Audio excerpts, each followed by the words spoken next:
Sorry, no, just hiding things and moving things around.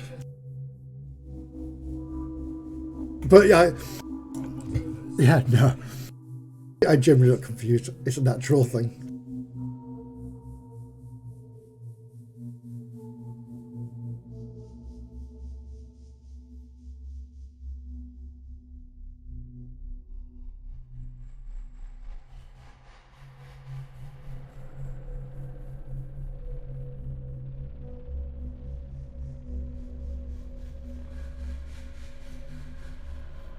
That's better.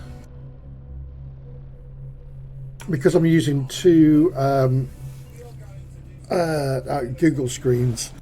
One for when we're doing Google stuff, it's like, which one's popping up first?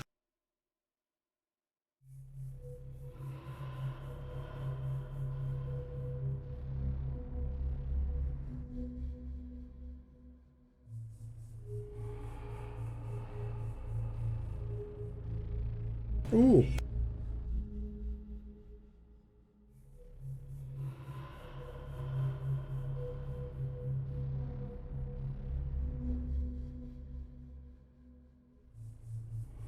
Well,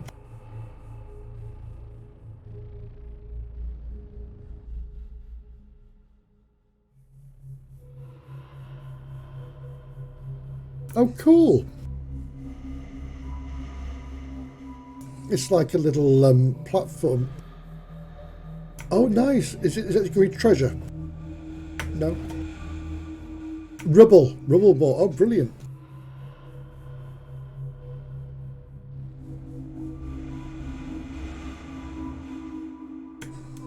Very nice. All stairs.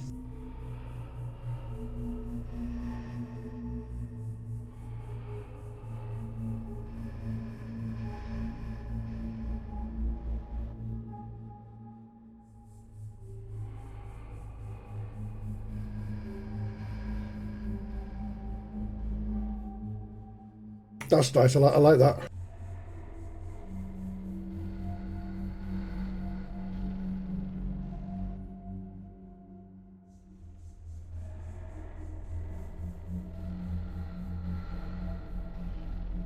Adds so much, though, doesn't it, to the game.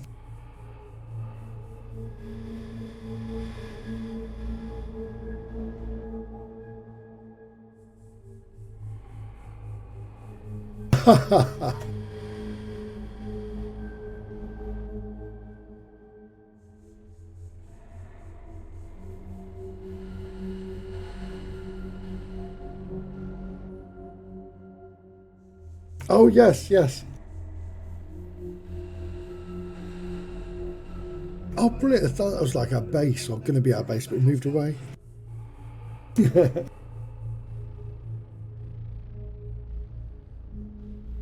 Jesus, yeah.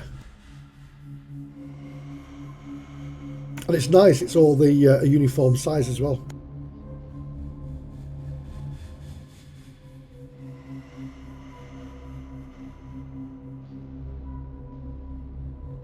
Oh, hang on. There's more.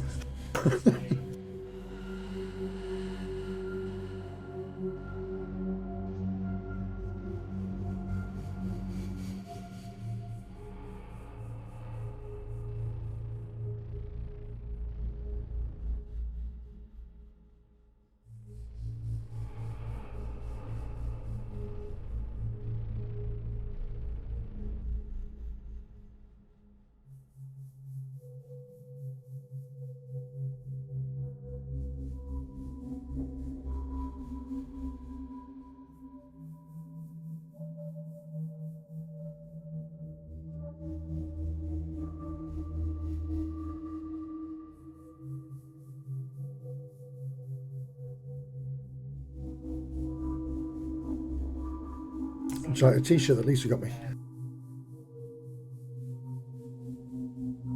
Oh, because you can't see it. It's Death Corpse. Warhammer 40k.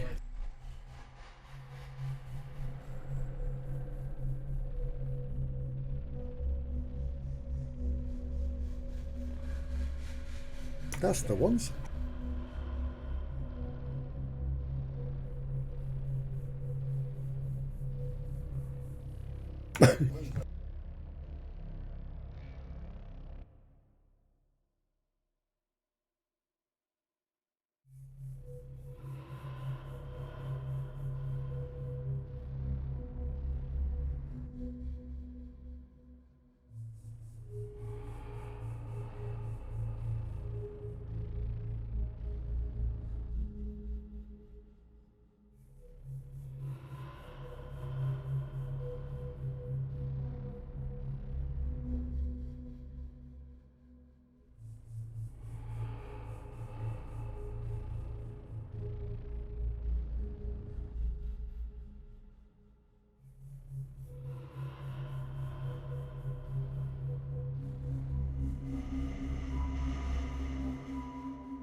Yep, no problems.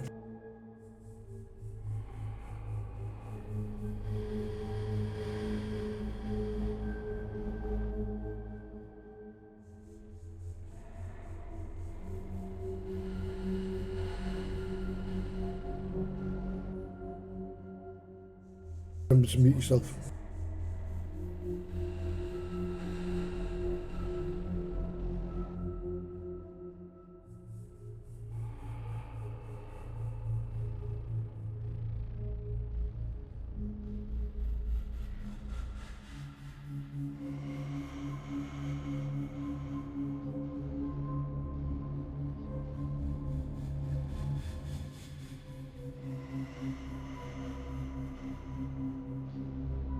When I get calls these days, it's, no, she's home now.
Come this week.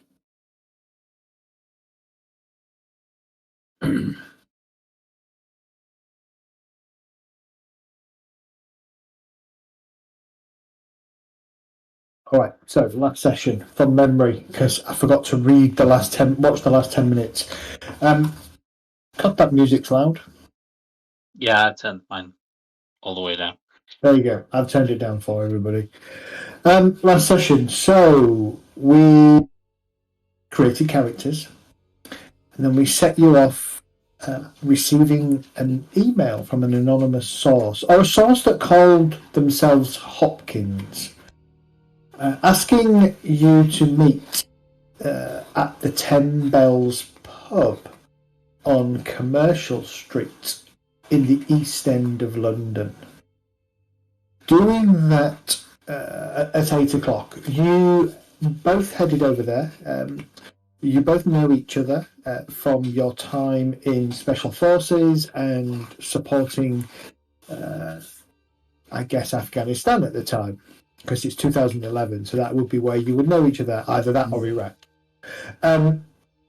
You headed over to the 10 Bells. You waited quietly, keeping an eye on things, when there was a bit of a commotion, and somebody kind of, or you overheard somebody talk about a jumper down a little bit further down the road at a multi-storey car park. About the same time, one of you, and I think it's Mark, got a blip on their phone, a single kind of ring before it dropped, a number that you don't recognise. Deciding to be nosy and figure out what's going on, you headed down the street to the White Row car park to see if you could make a sense of what was happening. For no other reason than it was the only thing that the GM threw at you, really.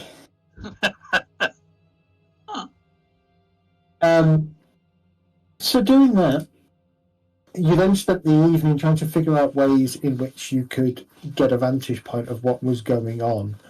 But unfortunately, so far, the area appears to be pretty well sealed by police. What you have seen is a private ambulance. I think I gave you a view of what that looked like last week. Yep. So a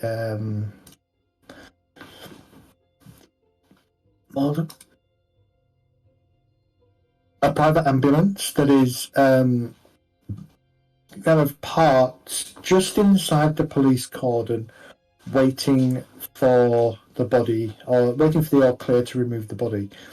You also noticed that a police officer was escorting people into and out of the car park to get their vehicles. In fact, I believe that Sam had spoken to the officer to try and figure out what was going on and try and find out if there was a way to get inside. But again, it turned out that you needed to have a car and you were escorted to your car accordingly. So you took some time to go down to the far end and sort of look at the buildings on the back end, climbing up some scaffolding, trying to get a decent vantage point. Ultimately, the vantage point, none of the vantage points that you had really gave you a view down into this side row, this side sort of passageway, driveway kind of place. And I believe that's kind of where we left it, right? You were still kind of figuring out if there was anything or what you could or couldn't do. That's right. There was a set of flats we'd found at the back, and I think we were hoping to possibly go in there and maybe get to the roof there, but it was getting dark, wasn't it? It is getting dark, yeah. Still had the phone call that we could reply to. Yeah, we well, weren't sure if it was her phone, whether that would actually allow the police to find the phone, and then I think we're waiting until they left a bit in case the phone's about. Yeah, but Mark, didn't it ring after that guy came in and said there'd been a jumper? I think it was before, wasn't it? It was just before. Oh, literally right before. Yeah. Best you can ascertain. About the same time or just before. like, so they phoned me. I answered. They jumped. That thing, but I didn't hear any strange noise like a thump or a scream No, or it anything. didn't connect. It was almost like it was like a couple of rings. You went to pick it up and it just rang off straight away. No actual connection. By the time you kind of picked your phone up and gone to press answer, yeah, it was gone. Well, let's go pick up a cheap pay-as-you-go and dial that number. Yeah, or payphone. There Yep. might be one in the pub. That sounds reasonable, mate. Yeah. All right. So you're going to head back to the pub. Yeah, that direction. See if there's a phone about, whether it's in the pub or... Yeah, and we can always come back here outside. tomorrow and see if there's any CCTV footage high up on this apartment building that's there. Yeah. All right. So you head back to the 10 Bells. It's a little bit subdued. It's actually, well, it's gone 10 o'clock. 2011. Yeah, I don't know what time it would have closed in 2011. Probably same time as it closes now, which is close to midnight. So there's still a few patrons in here, although the talk, the subdued talk is of what's going on down the road. People trying desperately to not show an interest, but everybody's talking about it. So there's definitely an interest. There is a small pay-as-you-go phone. Well, not pay-as-you-go. Yes, there is a coin-operated phone at one corner, ostensibly to call. There for people who want to call taxis. Go over to the phone and dial this number. The number that phoned me is the 07700 and 00408. Yes, that's the number. Yeah, that is the number. You're going to lose your fingers. I know. Oh, you can see, can you? Oh, yeah. He wants to play. He doesn't normally play, but he's in a I am going to lose my fingers. He's in one of those moods because he is a forwards. Yeah, that's not good. Okay. You ring the number. Do you mind? Stop it. That's my dongle. Don't do that, Jasper. You ring the number, and it rings, and it rings. Doesn't seem to be answered, but it is ringing. It's not going to a voicemail or anything like that. After probably 30 seconds or so, it will cut over to a voicemail. It's an automated, standard, non-configured voicemail. Okay. The type that simply says, yeah. If you like to leave a message, press. Exactly. Yeah. So just hang up at that point. Okay.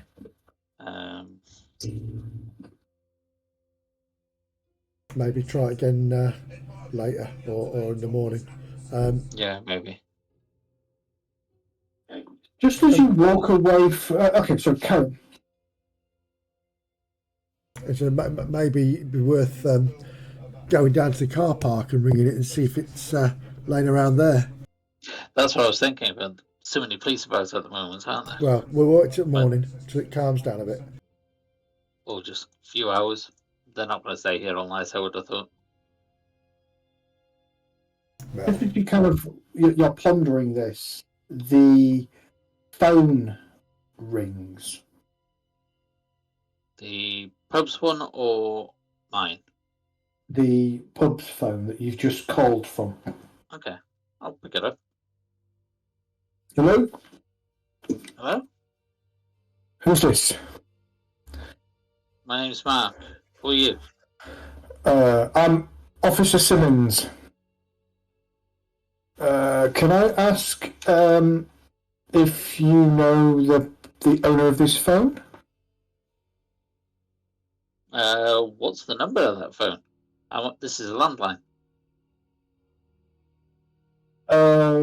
Yes. Oh, the number. I don't have that to hand at the moment. It's not my phone. We've just found it, and we're trying to trace the owner. Okay. I don't. You just found a public phone box. I happened to be passing it when it rang. Oh, okay. So it wasn't you that made a call to this number about 2 or 3 minutes ago? No, I've just come out the gents. I was walking past and the phone rang. Okay? Where are you, sir? A pub called the 10 Bells. Oh, yes. Just down the road. If you say so. Did you see anybody walking away from the phone box? No. The pub's got quite a few people in it, though. Okay. Well, we'll send a couple of officers down just to, if you don't mind, if they'll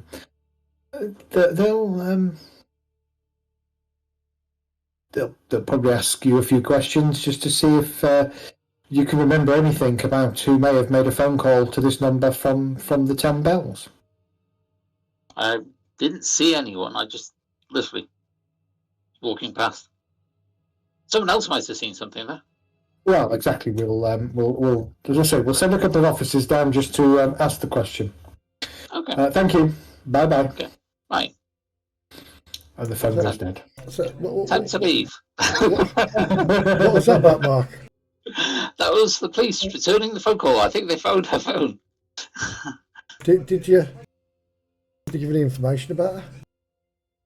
No, they just said that they found this phone and they're trying to locate the person, which didn't make any sense if it's the jumper. But or did you tell her? Did you tell him who owns the phone, or you think who owns the phone? No. I made out I didn't know who it was. I just was walking past. But there's 2 police likely to come here to start questioning people. Now that could have been our in that. Could still be. Well, how about my name was Mark? How about if I say I rang her? I rang the number because it's a blind date and I've been waiting here for her to come. Yeah, you could do. I was giving us options. Yeah. Okay. Well, let's play it easy and let's Okay. Because it might be a good way to get some information. But we can see. We'll play it loose and easy. That's whatever. Okay. Yeah. So you're staying there. Oh, since my phone rang, do you want to take my phone off me? Because that mobile's phoned me, hasn't it? And if they go through the number list on the phone, look awfully weird if they suddenly pick up yours. Yeah, that's what I'm thinking. So we swap phones temporarily. Yeah, let's swap phones. Don't touch any of those numbers on there. Don't look in that. And I'll keep it in my pocket. If a lady called Sylvia calls, you don't know me, all right? That's fine. Yeah. Lol. Right, I need a piece of paper because I'm going to write that down now.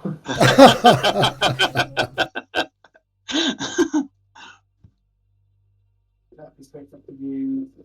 I can't use that piece of paper. Hang on, let's find a piece of paper. I'll use the back of these Pathfinder characters. They're pre-gen, so it doesn't matter. So.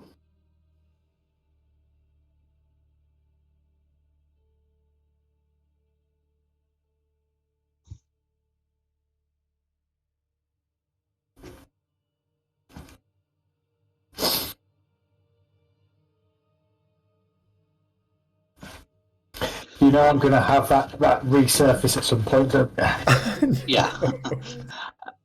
Hopkins sent us the picture of this woman, didn't he? Yes. Yes. I'm trying to remember, but could we get emails on our phones back then? 2011, yes you could. Yes you could. Yeah. So we'll probably have the picture on our phones as well. Yeah. Yes, sir. Mark, you best give me a passcode, mate, just so I can get in there. 'Cause it looked really stupid when I go, what's the passcode for my phone? I'm not sure there were passcodes back then. Oh, yeah. They're there. They're there. I don't remember that. Yeah, I'll just go. Okay. All right. About 5 minutes later, 2 officers, a male and a female, come walking into the 10 Bells. Almost immediately, the common room. This is the wrong era. The bar goes quiet, and you can see several people try and shrink down in their seats. There's probably 4 or 5 of them. Just kind of shrink down and make themselves as inconspicuous as possible. Police officers head over to the bar and they have a conversation with the barman.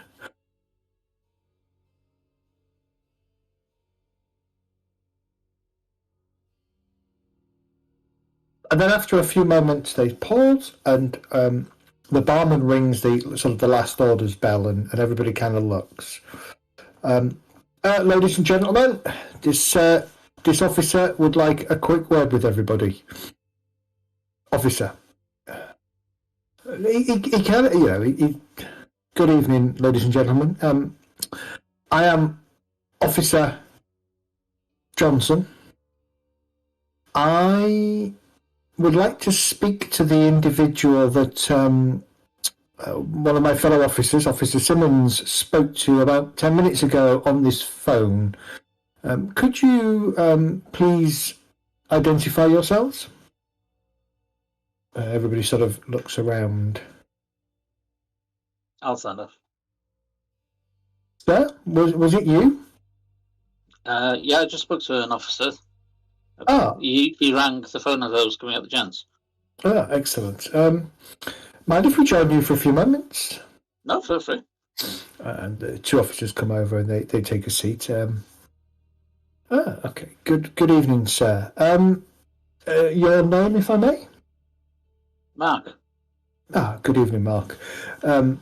So it was you yourself. I believe Officer Simmons told us that you had just answered the phone as you left the restroom, sir? Yes, I was walking past. It rang, so there was nobody here, so I answered it to see who it was. Oh, and that would have been 5 minutes ago? Yeah, 10 minutes ago, wouldn't it? Yeah. Sorry. I'm advancing the time by days by accident. Yeah, so about 10 minutes ago. And about 2 or 3 minutes prior to that, the same phone called a mobile phone. You didn't happen to see anybody using the phone, did you, sir, as you are heading to the phone, as you were going to the restroom? No, I was probably inside at the time. Of course. Well, could have been someone phoning for a taxi as well. When I walked past, I assumed that somebody hadn't turned up or for their taxi. Oh, yes, of course, it could be. You're definitely. What about you, sir? He looks at you, Sam. Sorry, what was that, officer? Sorry, I was enjoying my Guinness. I wasn't really listening. No worry, not a problem, sir. You didn't happen to. Is this your friend, sir? My phone. Talking to? Yeah, I'm pointing to Mark. You're at the same table, aren't you? Oh no, I just sat with him. I'm coming here to meet someone. I just sat down here and he was having a general chat with him, to be quite honest. Oh, okay. So you've never met before tonight? No, I might have seen him in passing in the street. You know, it's a small place around here. Right. You didn't happen to see anybody that used the payphone? Well, I used it a bit ago to ring this bird who's supposed to be coming to meet me. Oh, okay. Blind dates and all that. When would you say you called? About, 10, 15 minutes ago, maybe?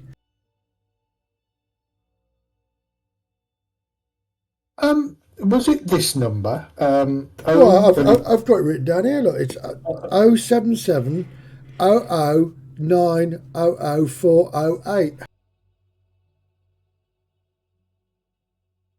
She said she'd be wearing a red hoodie, I think it was. Okay. Do you happen to know the name of the lady? No, but it's a blind date. You've been on a blind date before, haven't you? Oh, not for a while, sir. But yes, I've been set up by friends, and he kind of looks away from the female officer who just smirks at him. So there's nothing you can really tell us about the lady, sir? Well, no, because it's a blind date. She was supposed to be meeting me here, and we're going to have a few drinks. You know, one of those, go on a newspaper, ring this number, meet up at a bar, have a drink, might even marry her. They tell me she's going to be late. I had my hopes up on this one.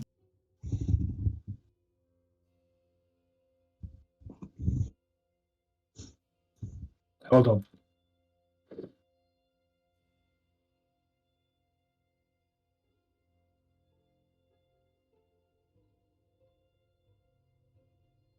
One sec. So actually,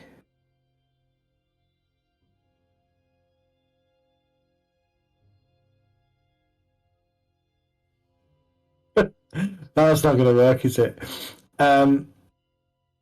So the first. Okay. So actually, you'd have slightly recap that. Match would have had a mobile app in 2004. OK Cupid, Plenty of Fish. Both of those had applications for mobile devices created in the mid 2000s. Grindr was released in 2009, but I don't think you'd be using that. Why not? Why not? And Tinder didn't. Tinder came out in 2000. Tinder and Hinge came out in 2012. Yeah, we started that after working on Grindr. Yeah. Okay. So. Okay. Well, I've got a picture of her. Just, you know. Do you mind, sir? Well, of course not, because I'm intrigued. I mean, this is important by the looks of it. What's happened? Well, we're not quite sure, but we found her mobile.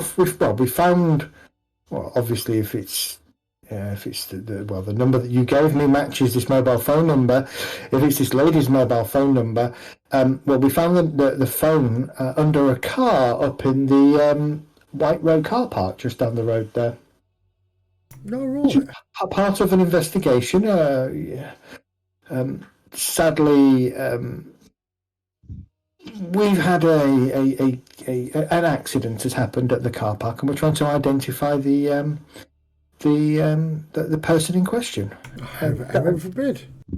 That photo, sir. May I? Certainly. Yeah. Here we go, mate. I'll bring up the photo that she sent us. Yeah. Okay. Yeah, it's not on the email. It's in the pictures part, because on the email our pictures are on there as well. Yeah. So that's gone. Well, thank you, sir. Bit of a looker, isn't she?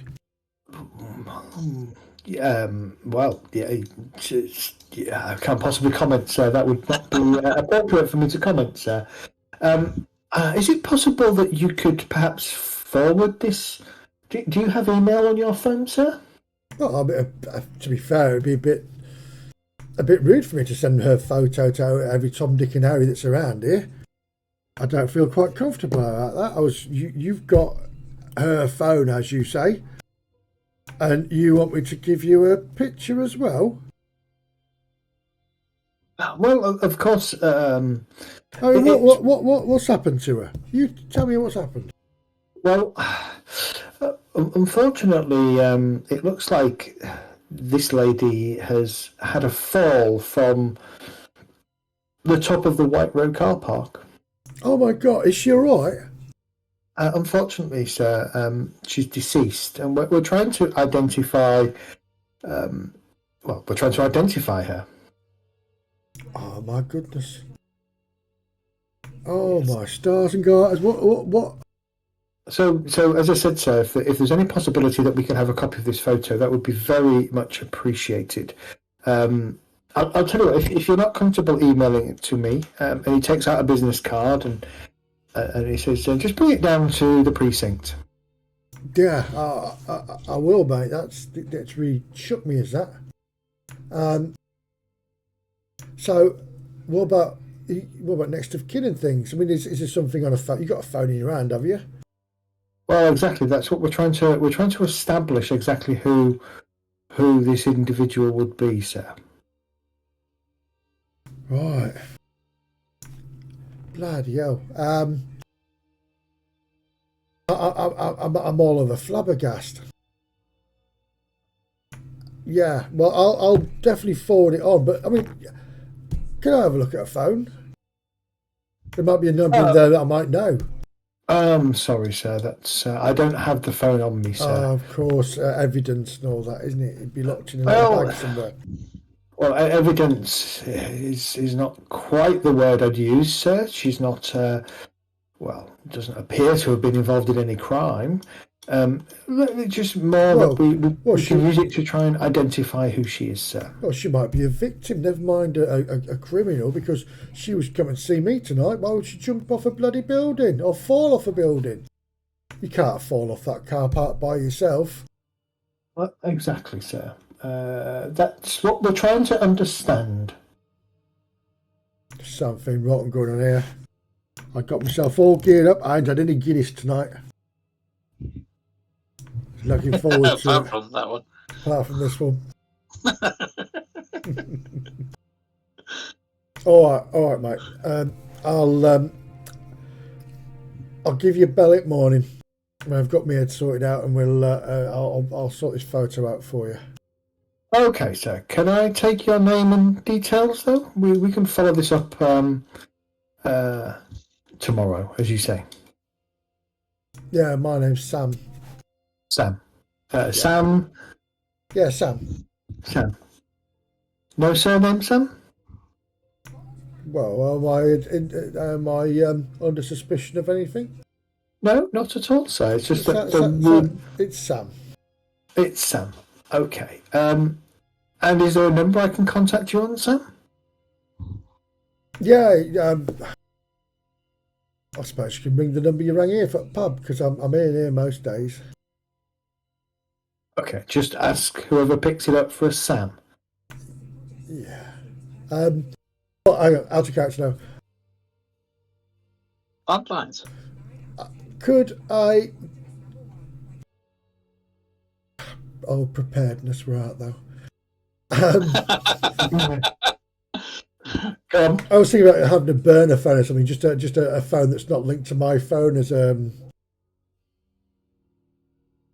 Well, I'll tell you what I'll do, officer. I'll be in contact tomorrow, and I'll get my number then, because I'm all 6s and 7s now.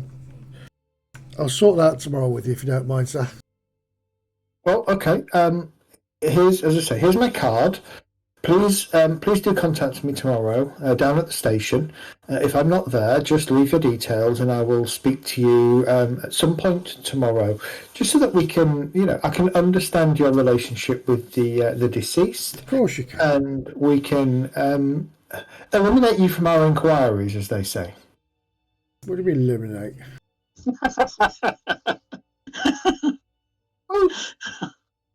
Exactly, sir. Just make sure that you are not somebody that had anything to do with this poor unfortunate accident.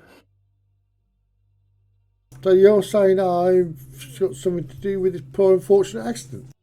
No, sir. We're saying we need to just make sure you don't have anything to do with this poor unfortunate accident. Why would I have an accident with somebody I was waiting here to meet? Well, you'd be surprised at what we come across, sir. I bloody would be surprised. You'd be right. Don't worry about it, sir. It's just procedure. All right. What's your name? Sorry, sir. I forgot what I called him. Johnson. Yeah, Officer Johnson, because I couldn't think of a surname. My name is, yes, Officer Johnson. My number is 50737. Wonderful, Officer. I'll be in contact tomorrow with you then, mate. Now, can I just get back to having my pint here?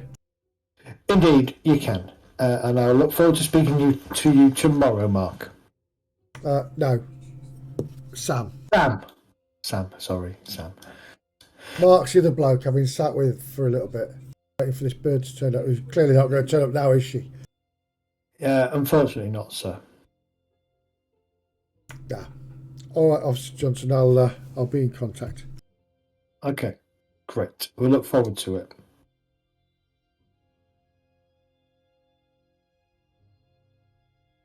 Sorry, I'm just writing down. No, that's fine. They walk, they take their leave and they head off back down the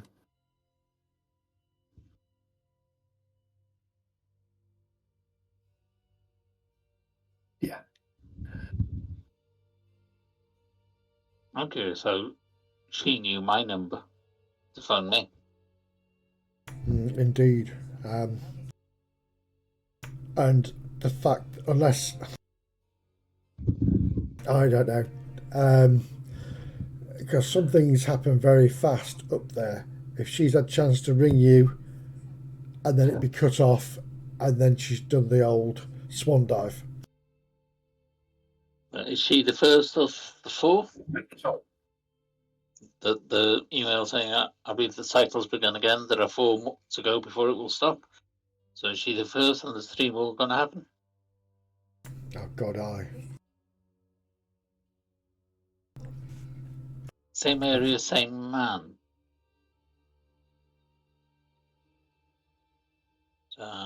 Maybe do a Google search on any accidents in this area in the past. Mark, that's a pretty good idea.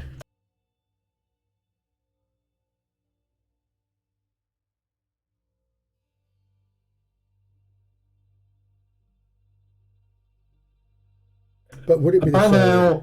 by now it's kind of getting on for 11 o'clock evening.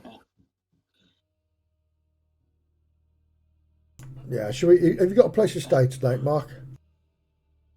Not yet. Come on, Came straight here. Yeah, keep it mine, mate. Yeah, thanks. And then we can probably, because I need to get a phone number to give this bloody copper. Yeah. That didn't go as how I thought it'd go, to be quite honest. It goes easy enough, can't we? Well, yeah, I'll just pick up a little one from down the O2 of the EE shop down the road. In fact, there's that guy that owns that little corner shop. I might get one off him. Yeah. Apart from the fact that he didn't exist back then. Sorry, BT. Orange. It was orange. It was orange, Yeah. yes. Yeah, I think I might have to get a burner as well, just to be on the safe side. They're bound to ask. That, well, they've got in the call log of the phone that phoned me my number. Yeah, they have. And it's right about the same time where it is the same time she. Yeah, though they can see that it wasn't answered, so.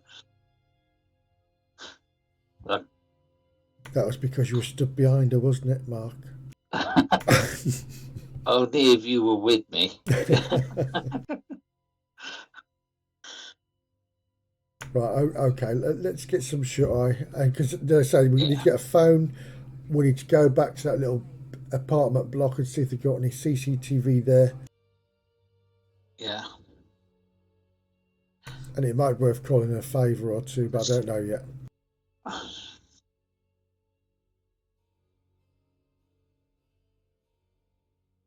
Yeah, I'll come with you to station tomorrow. I'll just say that we got talking about her afterwards.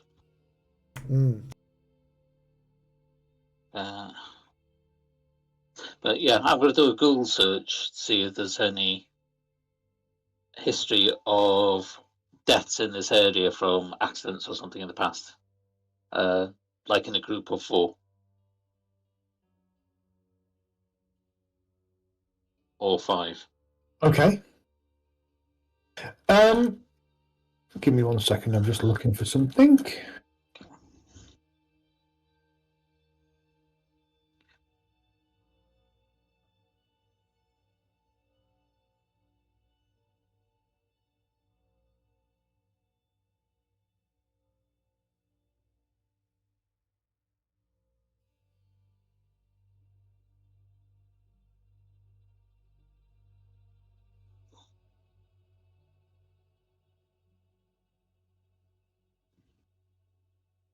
Well, that doesn't seem right, does it?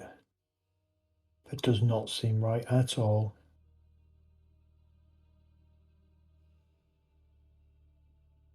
Okay, sorry. You, what did you want to do? Sorry, my apologies. I started a Google search for news stories of multiple deaths in this general area. So it says that it starts the cycle of. So you thought the cycle has started again, so there's 4 more to go. So there's at least 5 deaths. Okay. See if I can find anything going back a few years. Groups of probably accidental deaths, I would have thought.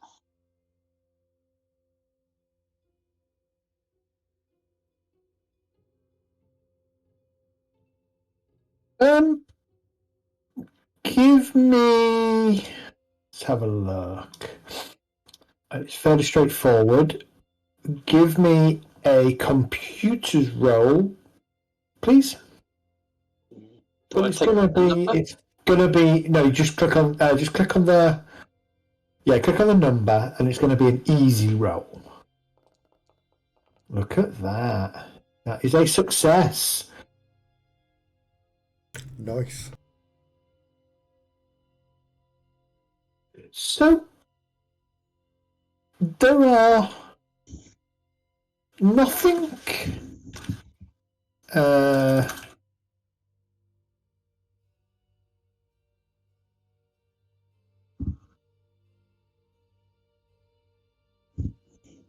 there's nothing particular that comes up recently in regards to a number of deaths in your area. But you do get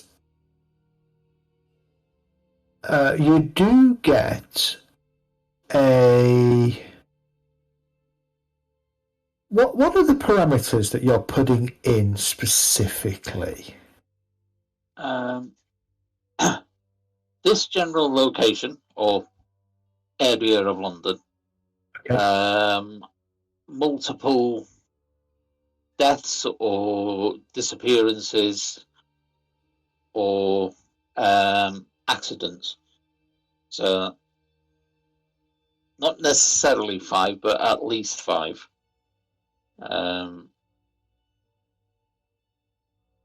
Something's happened that's the same in a cycle type of thing, so it's happened multiple times.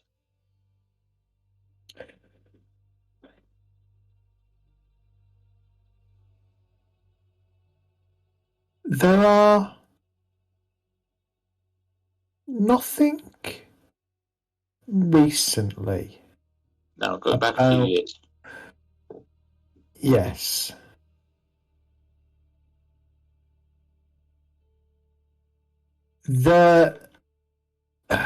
See, and I've got to give this away now. So you keep getting some interesting hits on the 10 Bells pub. In particular,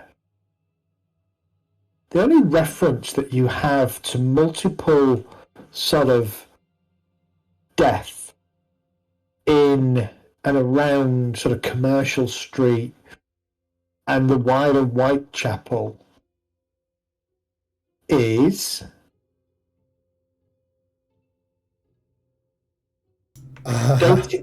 dating I back. just googled. Sorry. Jack the Ripper. Yes, Yeah. that's exactly Let, what you let, get. let me As soon just as you let me said just the word Whitechapel, that came to mind. let me Yes. just pop up my Google on the screen. Oh, there we go. Jack the Ripper. You get a bunch of hits for multiple deaths in the area. Many unexplained deaths, actually, dating back to the 1800s, 1888, I believe, to be precise. Okay. I hadn't twigged that we were in Whitechapel. So as soon as you mentioned that, ding. Yeah, I literally typed in Google cycle of 4 deaths, 10 bells pub. And it came up, 10 bells, Jack the Ripper, 1888. There you go. Right. And that's odd, but if you look at, there is definitely 5 victims that were identified. There's a theory that there were more, but 5 victims. But that seems a bit odd because it was It's too far back. over 100 years ago. Yeah.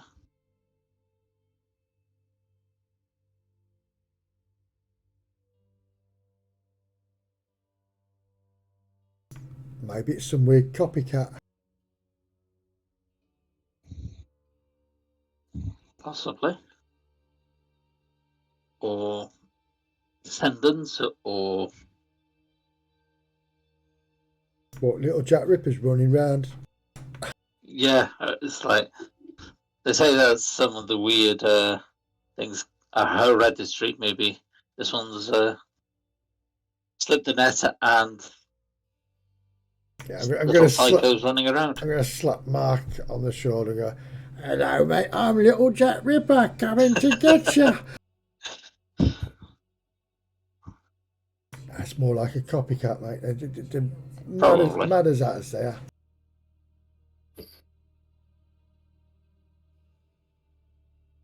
Are you going to do anything with that, or are you just going to go to bed?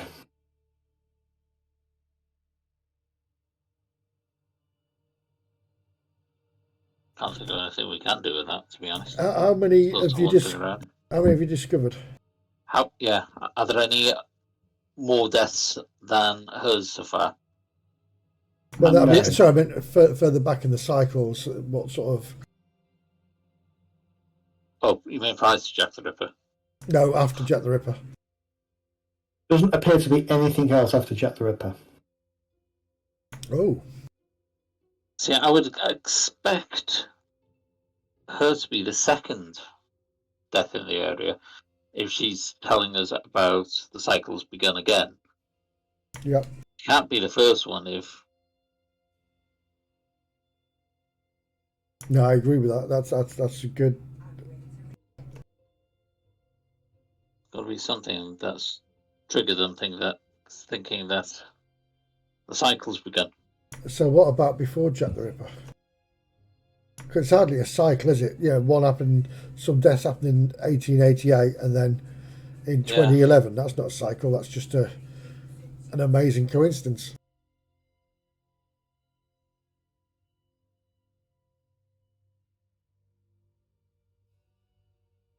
Yeah. Are there any more deaths in this area recently? There are always deaths, especially in the East End of London. It is somewhat of a nasty kind of place. Well,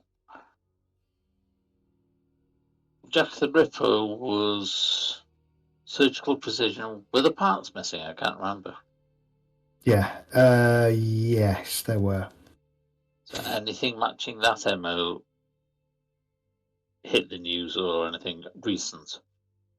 Because I'm guessing she's second.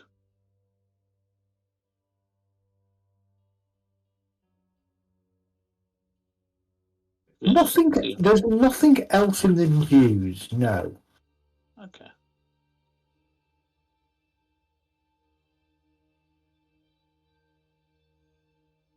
And I can't see her missing any parts because,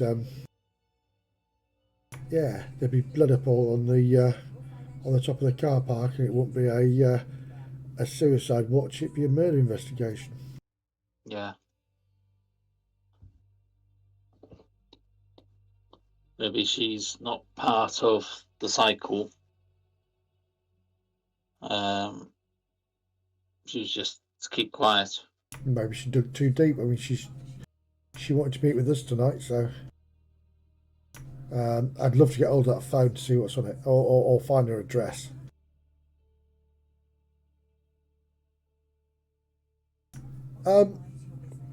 Facebook's around about now, isn't it?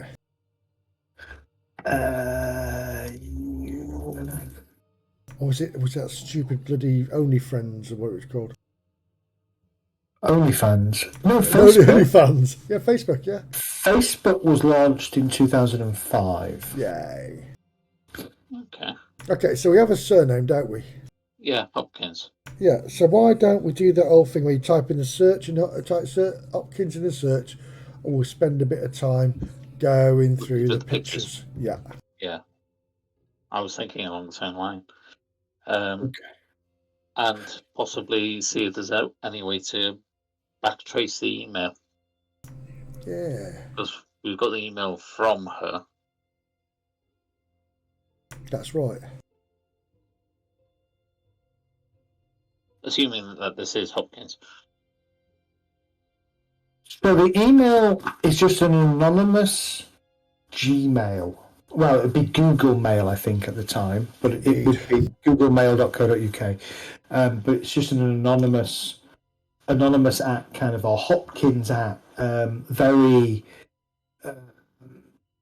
So in the sense of where did it come from, very quickly that would appear to be a dead end. It was sent via what we know today as Gmail. Yeah. And we could try and find. We try and get the IP off the email and see where that is. Yeah, I was thinking general Gmail location. Early days, it was invite only. But it's 2004, so I don't know when it stopped being invite only. What, Google Mail? Yeah. I've had my Google Mail email for donkeys. Yeah, same. I was one of the early ones, and I had to be invited to get on it. That's how I know it was invite only. So 2006, 7. 2007, invitations were no longer required to create an account, and the service was open for anyone to sign up for. Right. So she could have been one of those. Okay. Give me computer searches, computer roles, please. That one, lucky roll. Yeah. Not with that one. Go, you can have mine now. Is this where we can use luck points to reroll or something? You can indeed. Yes, you can. Okay, so I manually knock that down. Yeah. There's no automation like we have in. Okay. So. Hard success, love it. Oh, nice. How do I knock it down? Number. It's not letting me. Just at the top where it says "look" at the very top of your character sheet. Yeah. In the box. Green. You should be able to. It says 5 of 5. You should just be able to hit the minus sign. There isn't a minus sign. How about a plus sign? Very top. Ah, I see. Yeah. Okay.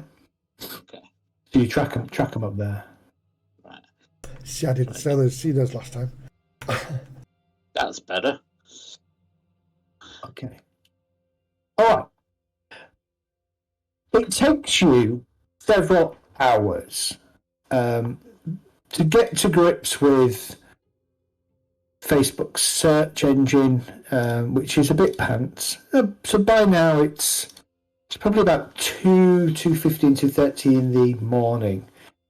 The pair of you needed a hard success. The pair of you hit on a fairly close likeness of a woman called Cassandra Irvin.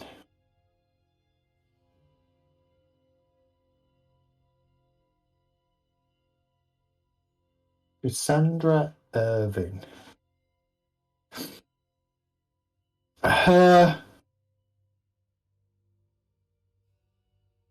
She has obviously no address listed. There are no photographs of any properties, no photographs of a garden. There are several photographs of her in London, a number of them by the River Thames. And they're all of a roughly similar viewpoint on the River Thames. Probably wasn't geotracking back then. What's the building at the back of where she is?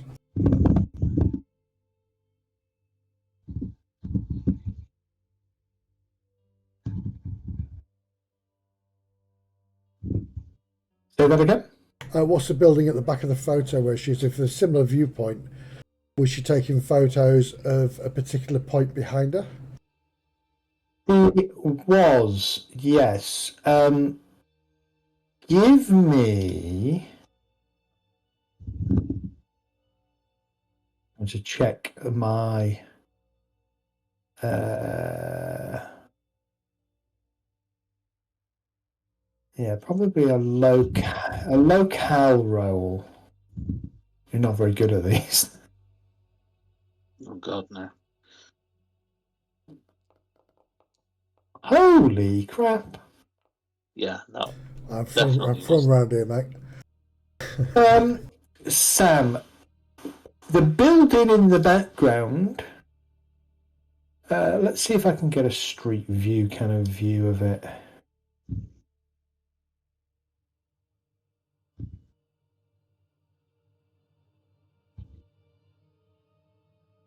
Would appear to be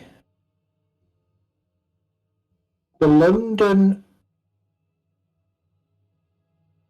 hang on, what's it called? The International Maritime Organisation. Actually, no, Westminster Tower. No, International Maritime Organisation. I've got to be careful about picking buildings that may not have been there in 2011.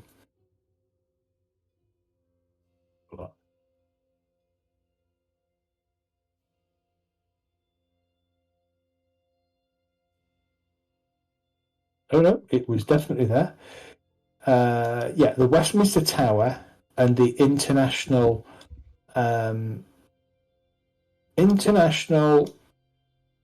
Maritime Organisation building.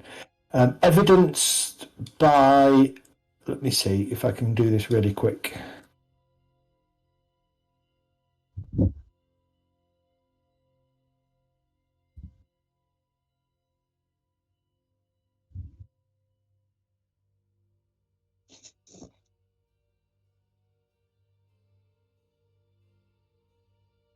Right, if I can get this up, I can quickly pull this into Foundry for you.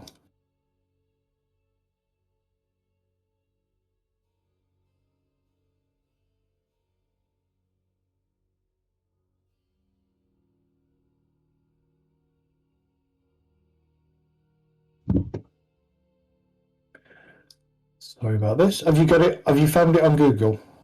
Oh, I still haven't. Sorry, I was. No problem. My image is on its way to you in 30 seconds.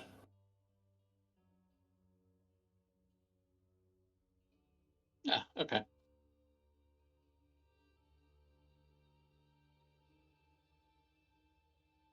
That's what it looks like from the front.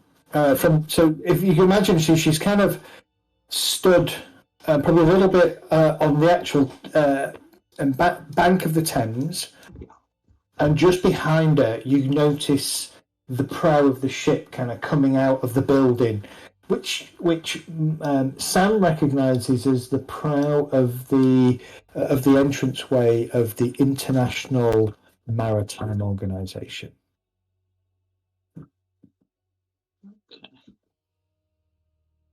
There we go. I've got this sorted. Onto the stream it goes. Right, we need to be on 2000 and see more dates. 2011, isn't it? Yeah.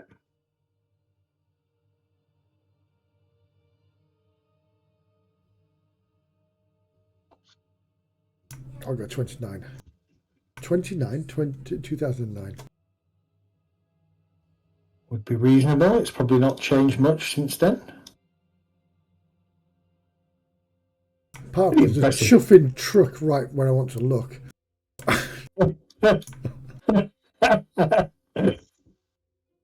2012, it would be the same. So looking at it, there's the Boris bikes behind, and there's a bus stop from what I can see directly opposite. Indeed. Right, 2000 and 2008, the Boris bikes weren't there. 2009. Yeah, there's cameras on the road opposite it in 2009 and 12.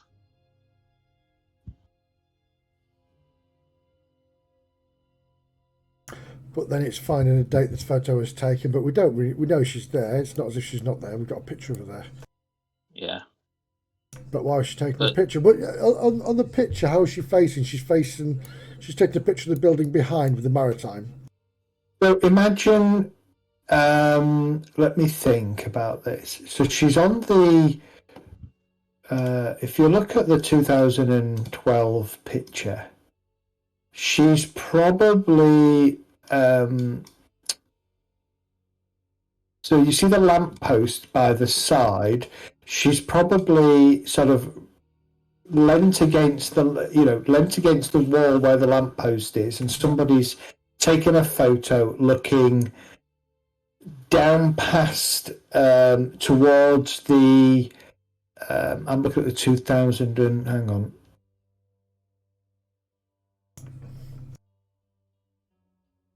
Yeah, I've got the one with the oil truck that's gone past and the little ginger girl at the information kiosk. Yeah, so if you look at the hang on. So let's look at the 2012 image. Yeah.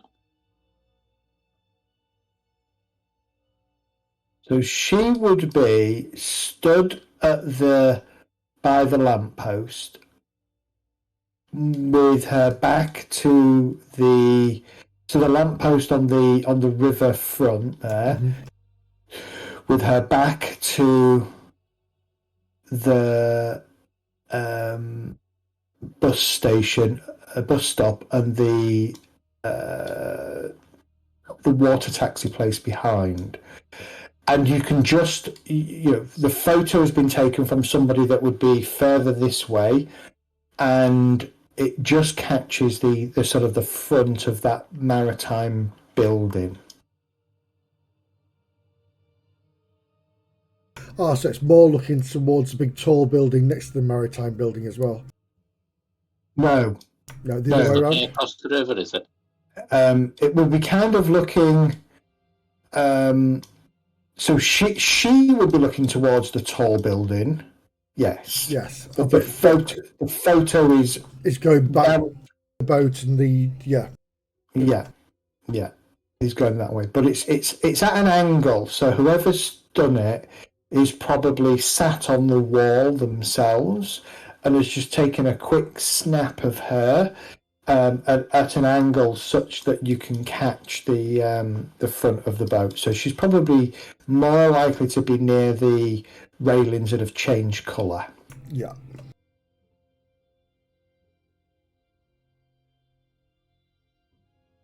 And I would say the picture is a bit of an embarrassed looking picture, like she wasn't expecting it. There would be leaves on the trees. So it's definitely spring.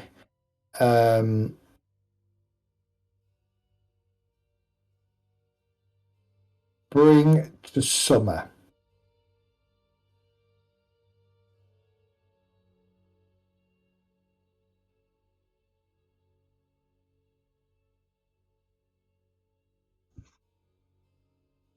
Okay.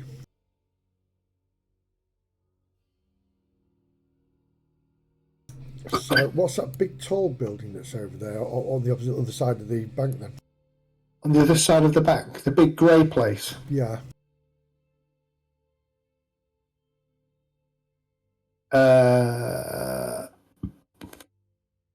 Tate, I think. No, you're nowhere near the Tate. I've got Tate written here. Sorry. Oh. Hang on. No, I don't think it's the Tate. No, it's not. It's the Tate's. It's Millbank Tower. Oh, yeah, I'd gone too far down, sorry.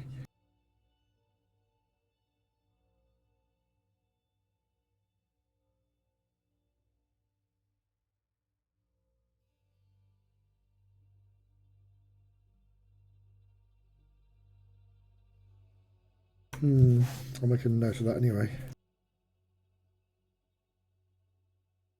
So she's got her back to the Millbank Tower. Yeah. Correct, yes.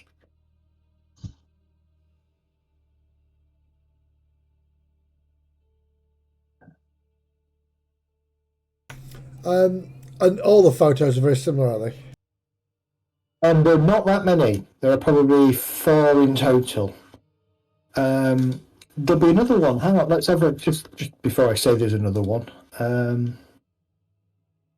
See, you're making me.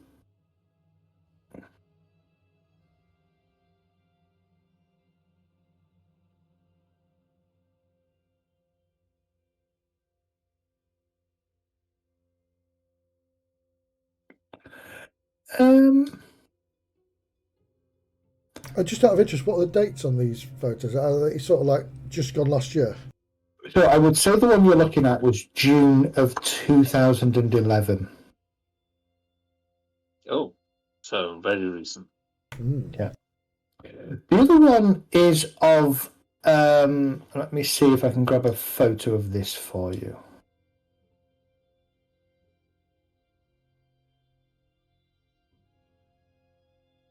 It doesn't actually look like it.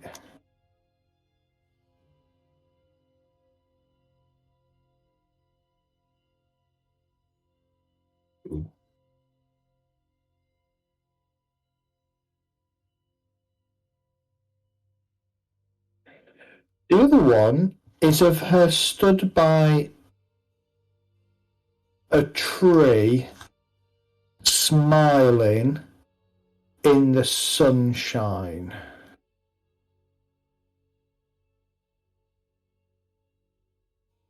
Let me see.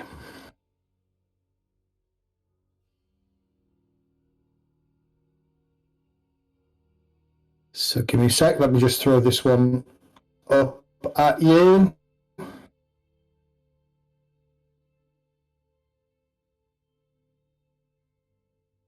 If you can trace this, you are way better at doing reverse Google lookups than I am.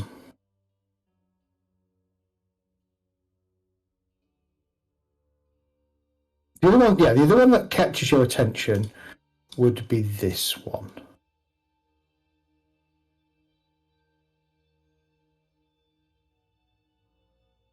And if you imagine, she is stood by that tree, in front of that tree, wearing a summer, sort of a white straw summer hat and a rather nice looking white sort of linen dress. I know exactly where that is. Where? London.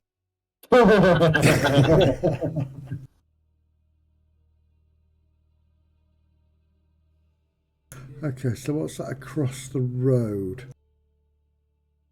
Is that a street sign behind that tree?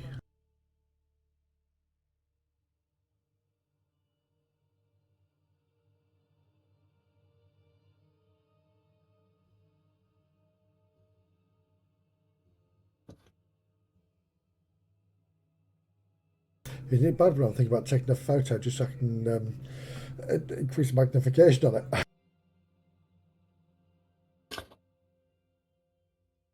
Yeah. That appears to be taken, you think, well, obviously the late summer.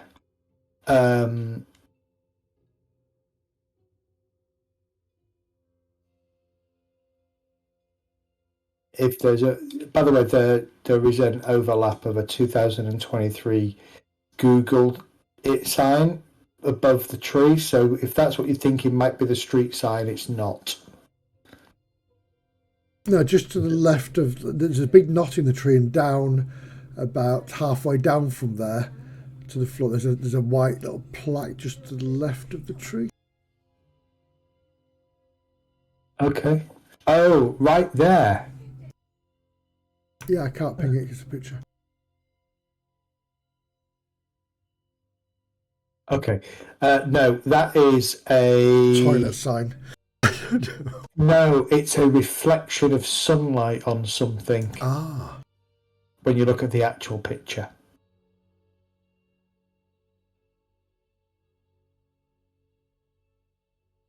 Do you recognise the place, Mark? Offhand.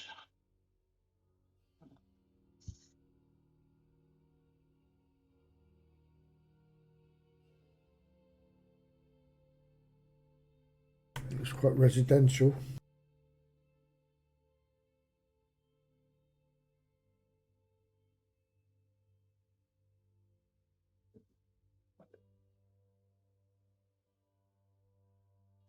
Look, maybe we get a print out of it and ask people around here, see if they recognise it. Do a bit of footwork. Not done that for years.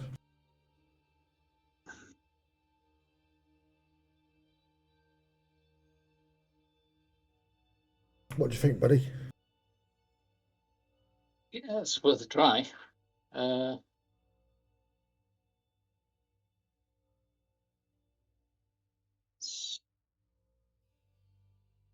What sort of stuff does she have on her information on Facebook? You know, like people, I went to this school and I did this and my job was this. Very it's complicated. Little. Very little. Right. She has no posts would be no. It's remarkably light. There's just the odd post here and there. There's very little about her checking into places. Maybe a comment about a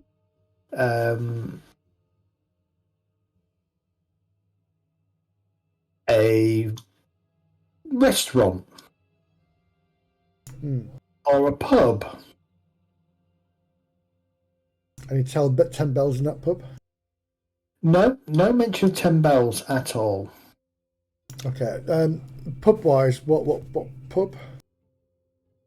I'm going to put you on the spot here. Sorry. I'm hoping she's going to be drinking close to where she lives. But then that doesn't really give me an address, does it? Let's have a look. There is one pub that she mentions drinking in, the Marquis of Granby. The Marquis of Granby. That's Shaun of the Dead, isn't it? No? No, it's not. I don't know.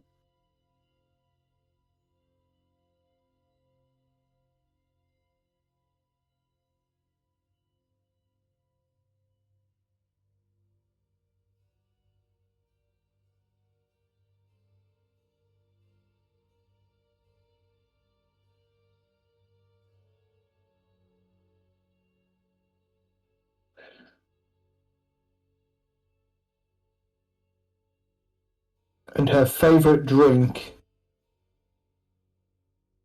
vodka, lime and soda.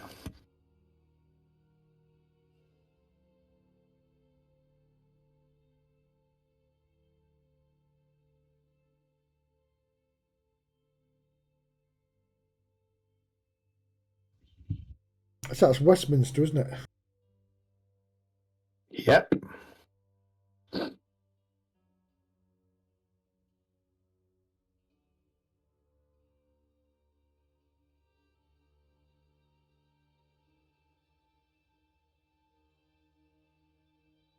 vodka lime and soda.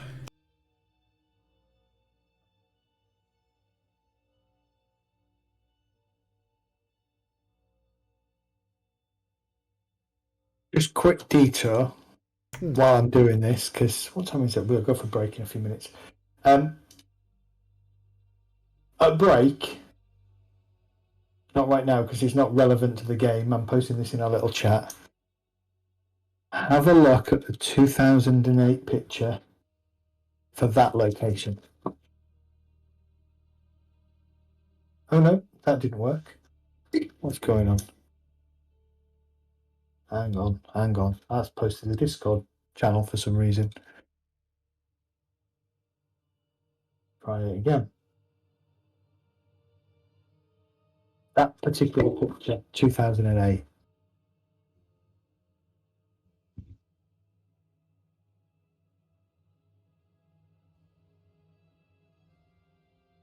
Don't have to do it right now. Anyway, let's go back. Okay, so it's about 2:30 in the morning now. Probably a bit later, actually, if you've trawled Facebook and things. And it's about 2:30, getting on for about 2:45 in the morning. So that's it. Sorry, that's interesting because the Marcus of Granby is literally just across behind the millbank. It is.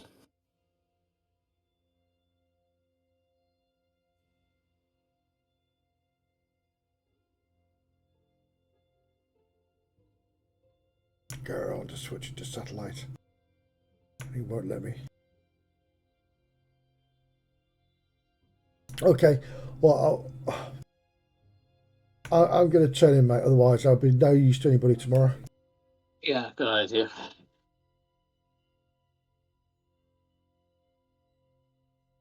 Well, I'll try to get onto Google Maps rather than this one.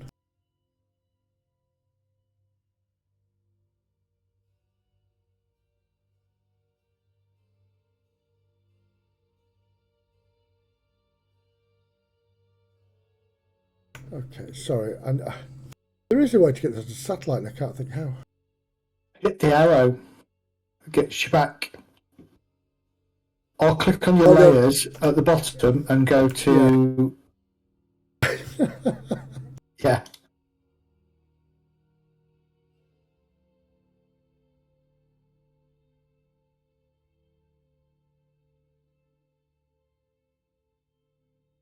Okay, I think I've found this park. It's again right next to Millbank, the Horse Ferry playground.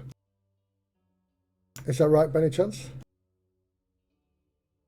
You have no idea? I have no idea. I can't zoom in through the trees.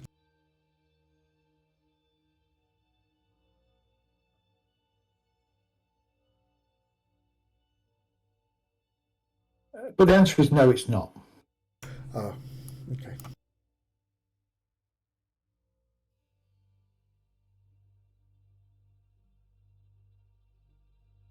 Oh yeah, once I see it now, it's, not exactly, yeah. Yeah, you can, if you drop, you drop the person on, you can see it's a very different layout. Completely. It just from the satellite view when I was zooming in, it's like, oh, that looks spot on, but it doesn't when you get close. Exactly.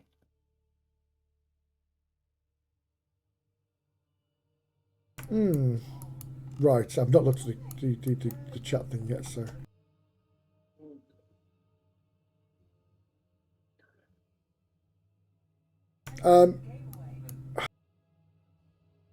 Yeah, so my plans for when I get up in the morning is going to be go and buy a cheap pay-as-you-go.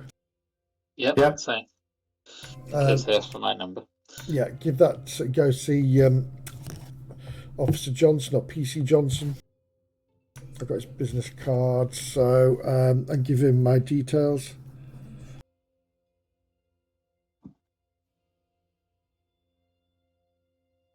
And copy the picture. Yeah, and a copy of the picture. Yeah. I'll be less caged this time, and I'll apologise for the fact that it was probably the drink, and I was like a bit shocked.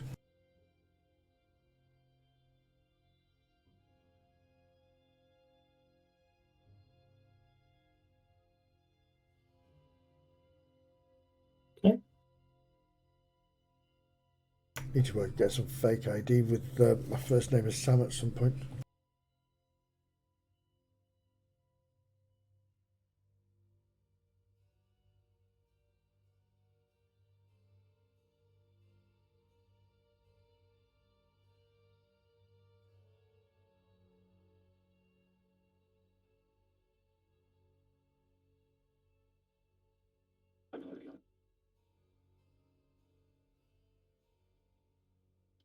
All right. You wake the following morning, and what are your plans?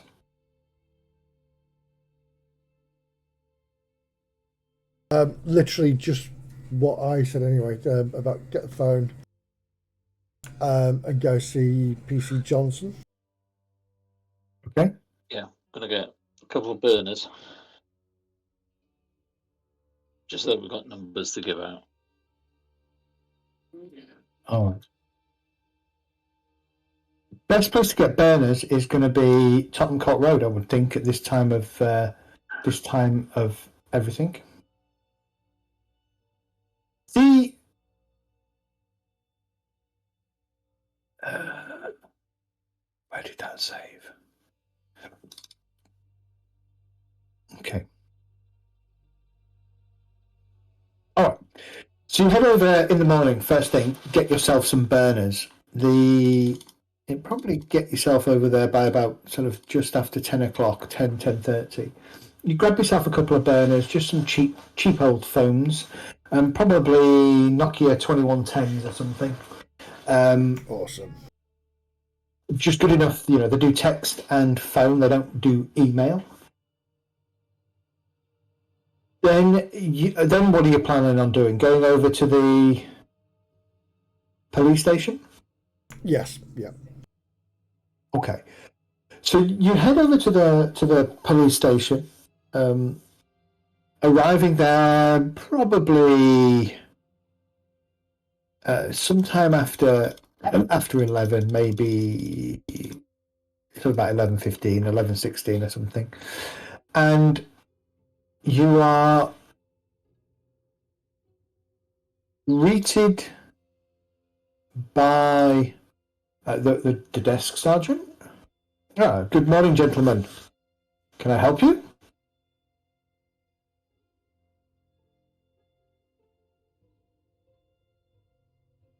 Sorry, I was asked to come here and speak to Officer PC Johnson. His number's 50737. You want One moment. One moment, sir. Yes, Officer Johnson. Please wait. Gestures to a bunch of kind of hard plastic seats. I will have the officer come down as soon as he's available. I have him as being here this morning. So yes, just please wait a few moments. Yeah, thank you. After about 10 minutes or so, the officer that you remember from last night kind of comes in. Oh, good morning. Mark, I believe it was, yes? That's me. No, Sam. I'm Sam. I'm Sam. Sam, I keep getting confused. Sam, I believe it was, yes? Indeed, yes. And I'll shake his hand. Yeah, the unfortunate matter of yes, the accident. Yes, please. Just follow me. It takes you round the corner into a small room, a table, a couple of chairs, and he kind of gestures for you to sit down. He says, "So, do you anything come to mind? Do you have any more information that you could share? We're still trying to piece together the ladies' whereabouts and activities for the evening, as well as who she may have been, where she lived, and indeed if she had a profile. You mentioned that you were going on a blind date. Was this something that was set up for you, or did you use one of these dating apps to find her? Just one of those things that happen. We're just, So you'd seen her before, No. in passing. In passing. No, I've not seen her before. But no, it's just something that was bounced off somebody and just go do this thing in the paper or and it was just set up. Right. I don't know. Right. I'm sorry. I'm a bit fumbling here because it's like something new to me.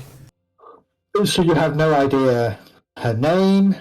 No, because it was a blind date. I mean, I've got a photo. I was given a photo. Well, yeah. Oh, yes. Yes, sir. Which we printed out for you, said. There we go. Oh, thank you very much. Excellent. This will go some ways to help. So there's absolutely nothing you can tell us about her. You don't know where she lived. You don't know where she worked. You don't know. No, just said to me anything. in the 10 bells, Okay. and that was it. You mentioned that I could contact you at the 10 bells. Are you a regular there? I've got a number here. You can contact me on now. Oh, okay, excellent. Okay, and he takes the number. Yeah. Right.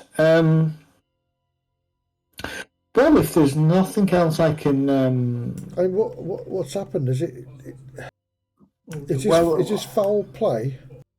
Well, I know your hands are tied and you can't really tell me that, but yeah. Well, at the moment, it looks sadly like she either had an accident and managed to slip between the barriers on the top floor, or heaven forbid, she actually jumped. But I found it strange why she would jump if she was meeting you on a date. exactly. You're not, if I don't mind me saying so, you're not exactly an unattractive man. And if you have a photo of her, one presumes she had a photo of you and would have seen what you both look like, and therefore would have at least been interested in meeting you. So Exactly. we have to wonder. You don't know if she drove a car by any chance, do you?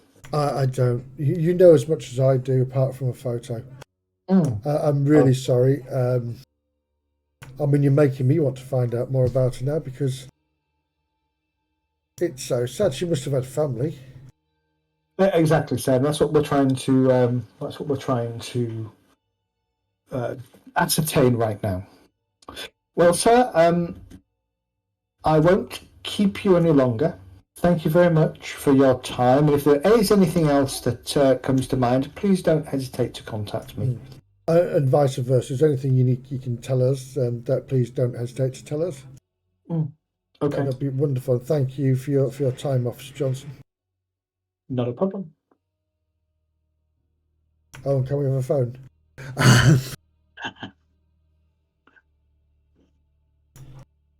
Do you head back out? Where are you going now? 10 bells. Check the car park if we can. See whether it's died down. Back to the 10 bells. Okay. Tell you what, let's take a 15-minute break. Come back at 5:02. Okay. Charlie's asking to go out, so good timing. Very good. Right. If you look at that link I posted,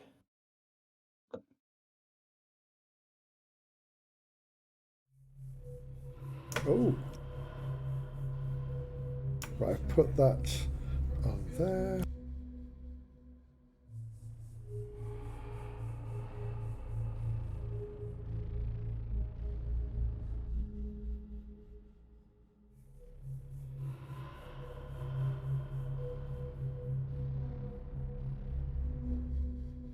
You are joking, really?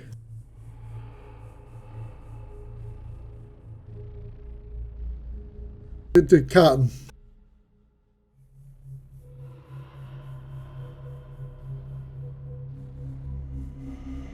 It's like a newspaper or something. Yeah, oh no, sandwich.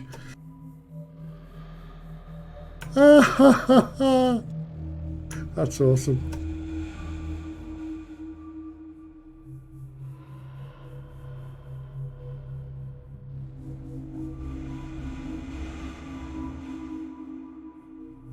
Google's scary though, isn't it? I mean, it's like, there you go. I've got myself trying to get out and living in a village. Yeah.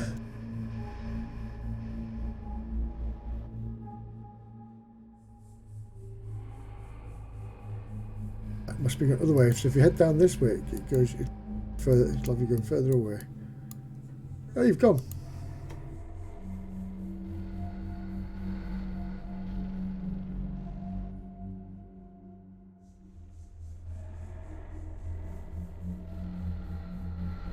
Oh, brilliant. It's awesome, and yet at the same time, it's quite scary.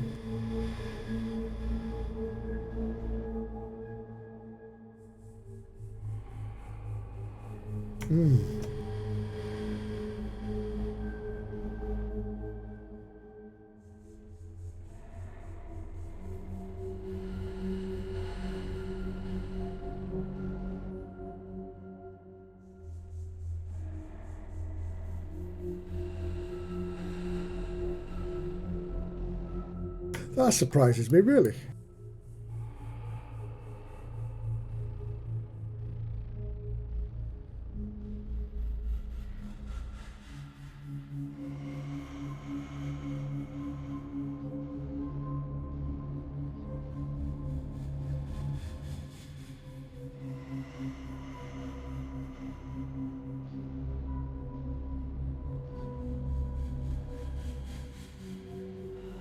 It's one of those, if you build it, they will come, but they didn't.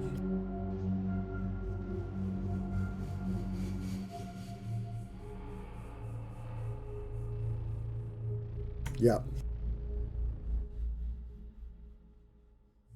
Looks like it could be a good shopping centre, that as well. Just all, yeah, to let.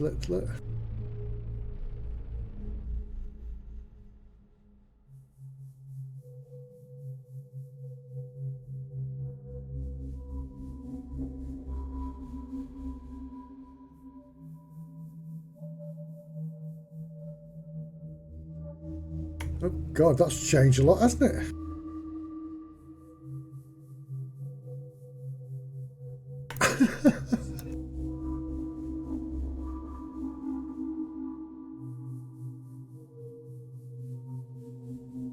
No.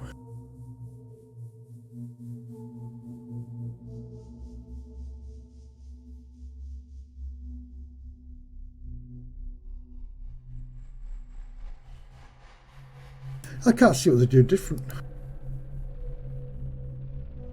Maybe they're just repointing it or something, I don't know.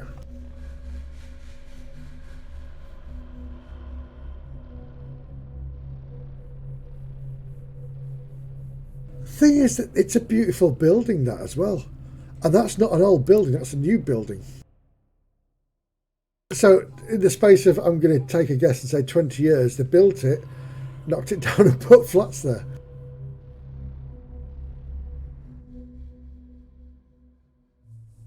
Yeah. 2018. In fact, 2017 it was all down. Oh, in fact, 2016 it's half down. I know, it's massive. It goes right back.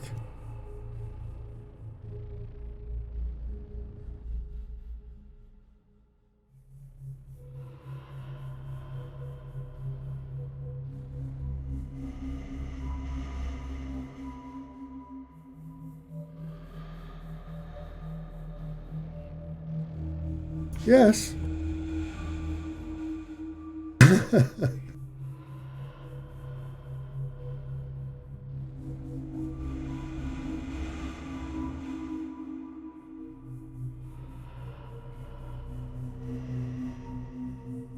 Yeah, you've got the guy in the blue suit, the blue shirt.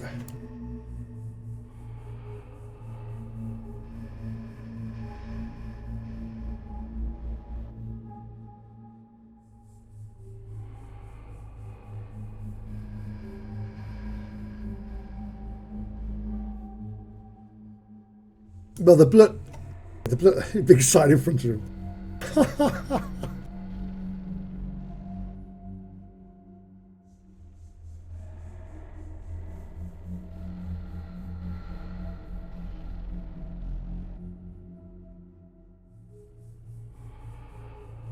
Yeah, I'll have a quick smoke. Well, I'll have a quick smoke, so I'll make it 5.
Let me take you off the screen.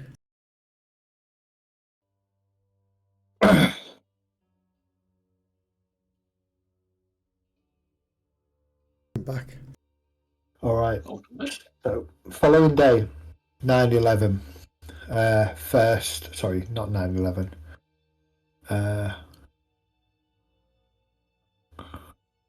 Well, technically it is 9/11. It's September 2011. It's not 9/11. Yeah. So by the time you get back over to the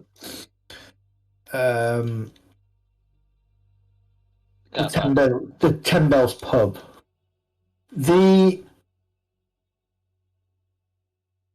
So are you going straight to the car park, or are you going to the pub first? Well, check as we go past the car park, go that way, see whether or not there's still a police presence and whether it's cordoned off and things.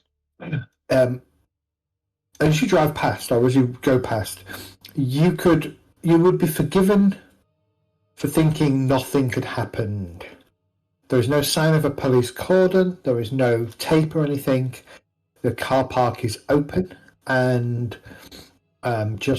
people are, a couple of people have gone in, or you watch a person come out. So even the street that the body would have landed onto is open to walk down. Correct. Huh. Yes. Okay, well, I think we should go to the top and see what's up there. And I'd be interested to make a note of any cars that are up there, because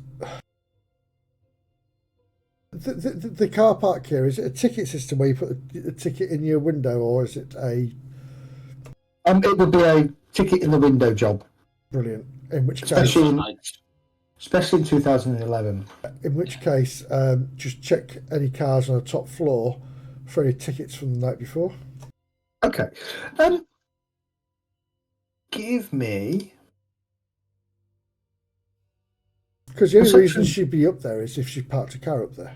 Give me perception rolls. Certainly. Oh dear. That is definitely getting a reroll.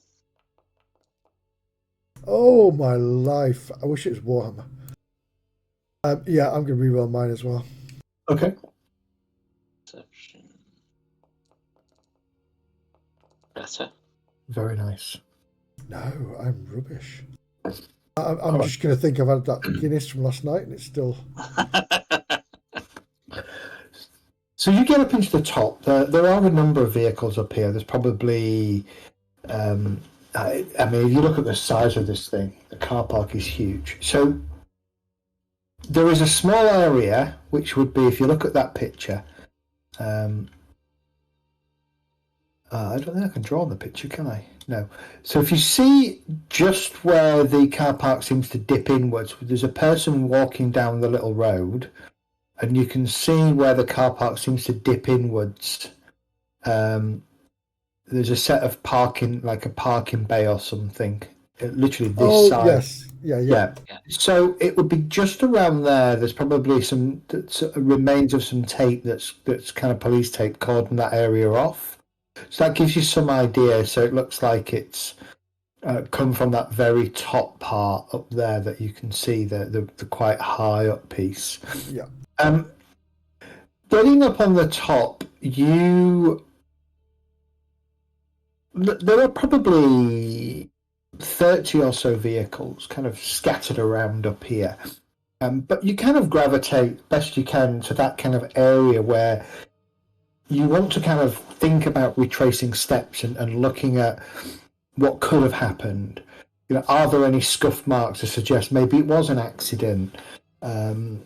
Was it something a little bit more sinister? Was she pushed? Did she throw herself off? All that kind of thing. Yeah.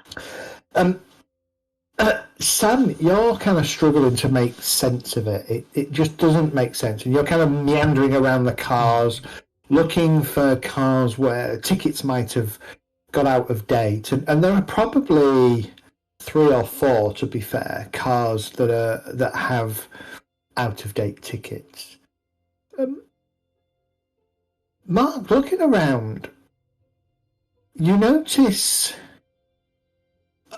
underneath a quite low Porsche what appears to be a strap of a bag, and this is probably almost the opposite side of the car park from where the event occurred. Okay. I'll get down on hands and knees and look under the car, see if there's any more than just the strap. The strap snakes in and behind the Porsche's wheels. It appears to be a small clutch bag. Okay. It's like a small clutch bag, but with a handle as well. Yeah. Okay. I'll pull the sleeves on my top down and pull the bag out, so I'm not actually leaving any fingerprints. Okay.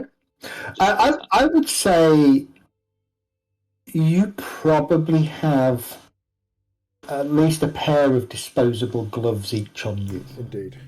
Yeah. Okay. I'll put those on.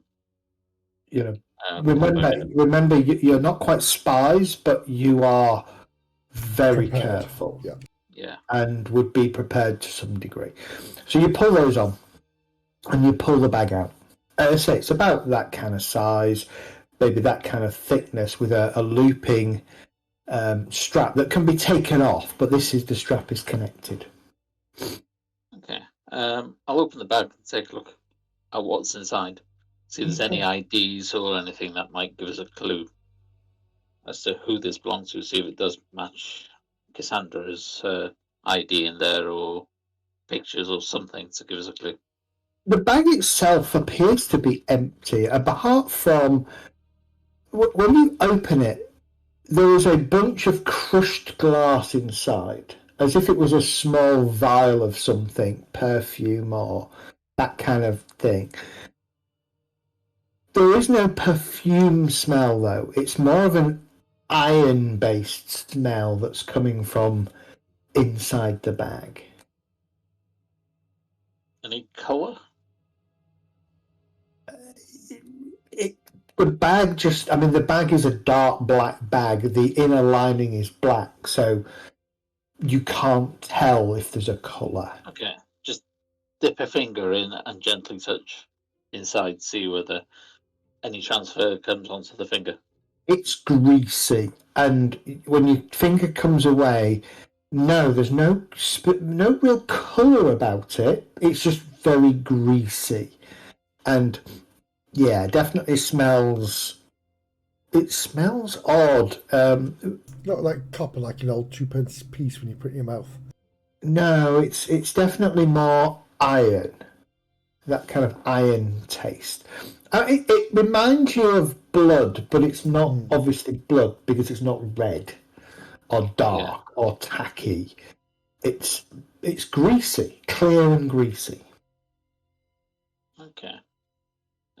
Gently squeeze the bag to see if there's anything feels out of the place, like there might be a hidden pocket or something with something in it. Yeah, give me a perception check. Wait a minute. Is there a search skill? No, it's down to perception, yeah. Yeah, give me a perception check.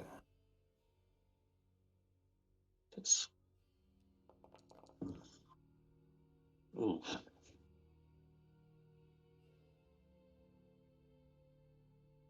Do you want to try and re-roll that? Luck refreshes at the beginning of the following session, remember? So yeah, I might as well. Okay. I'm burning through them tonight. Oh, no. Okay. Even worse. All right. There isn't any. The vial appears to have a like a cork, a cork stopper, which has still got a bit of the glass vial attached to it. when you pull that out, it looks remarkable. It looks a little bit like a test tube vial rather than a perfume bottle. At least the head does. Then you find a tucked away in a crack in the bag, a small split in the lining. A piece of paper has kind of pushed itself in and through the other side of the lining. Okay, I'll take the paper out. It appears to be an invoice, and it's nondescript and very There's no description of what it is. It just simply says a box, and it gives you a measure of a box, sort of 1 foot by 1 foot by 45 centimeters by 30 centimeters by 20 centimeters. It gives a weight of 15 kilos. That's heavy.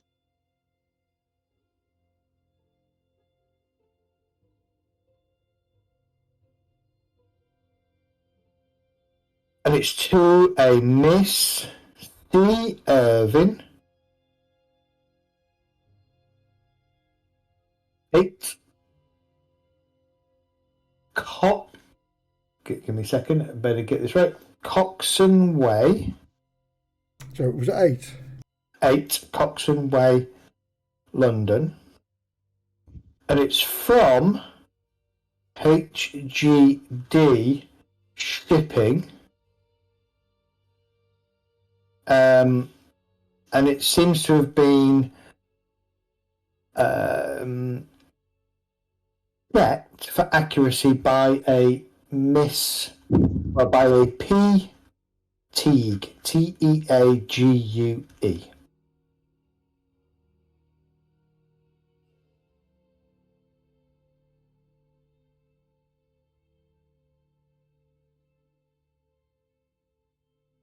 Okay. Look through the window of the car, see if there's any sign of the box or indication that this is her car. No, the car has tinted windscreen, so trying to look in, you're not really getting a good view. Hard to tell if it's her car or not. What's the time and date on the parking ticket? The parking ticket would be 31st of August, 6 p.m. And it was paid. Actually, this would be a 6 p.m. to sort of 8 a.m. kind of ticket, so like an overnight ticket. Okay. I'm going to get my phone out. Yep. Turn on the camera. Okay. Hold it up against the glass. I'll look through it. Okay. That will see through tinted windows. Yep. Nice. The car is quite nondescript. Inside there is a fairly neat. Well, actually, it is a very neat car. There's nothing on the front passenger seat. There's nothing on the driver's seat. There are no seat covers. It's just a very well kept car. It is a 2-seat. Let's have a look. What this could be.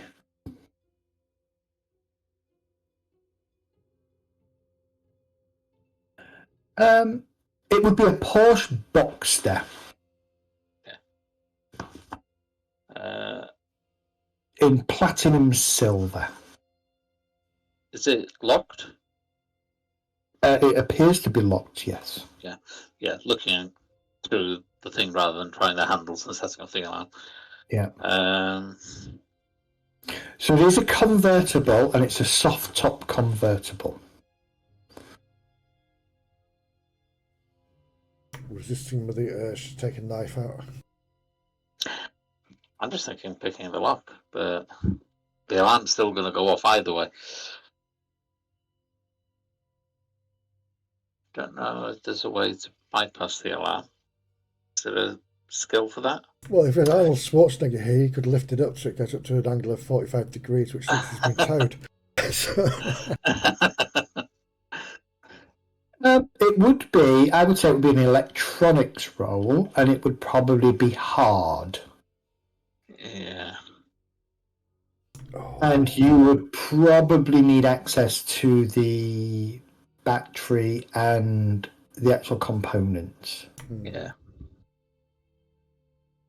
Lockpicking would be a standard lockpicking roll.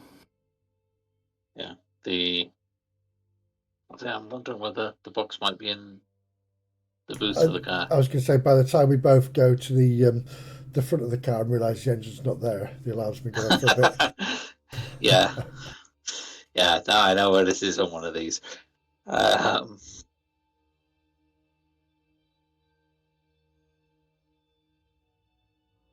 be easier to just try and pop the boot and have a quick look.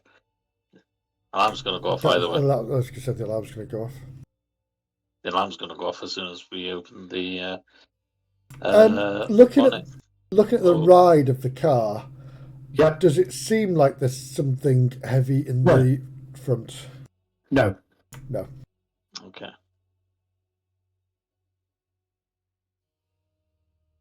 Yeah, because a 15 kilogram box would, well. Depends how the suspension is on it if it's a sports car.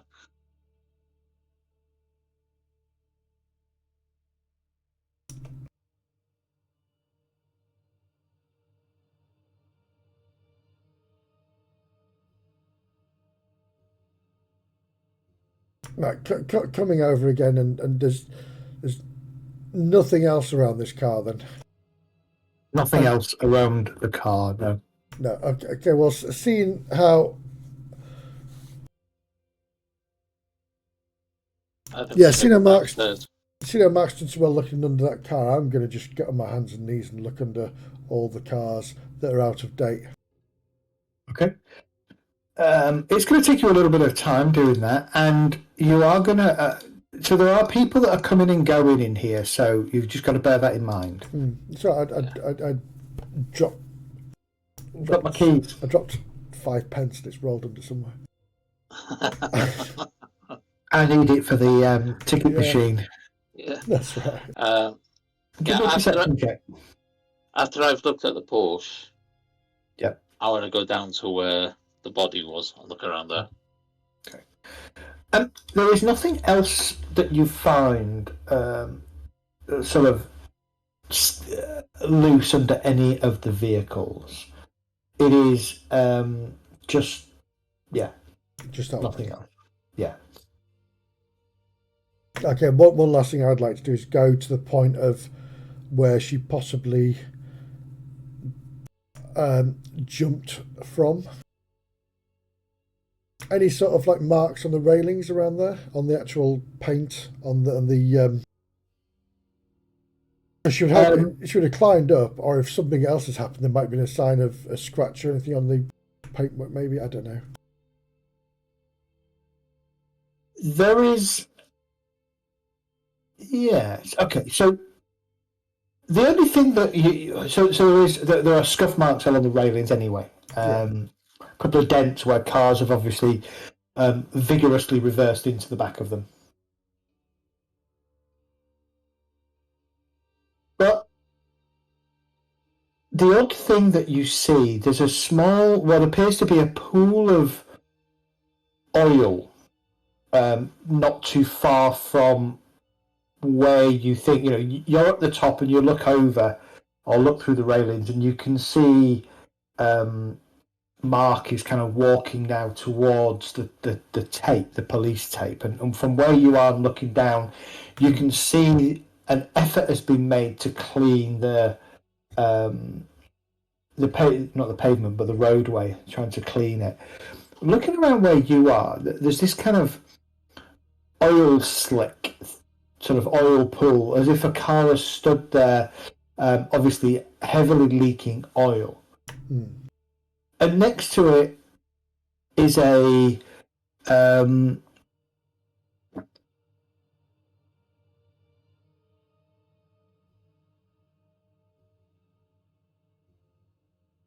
Next to it is a fairly hefty and odd-looking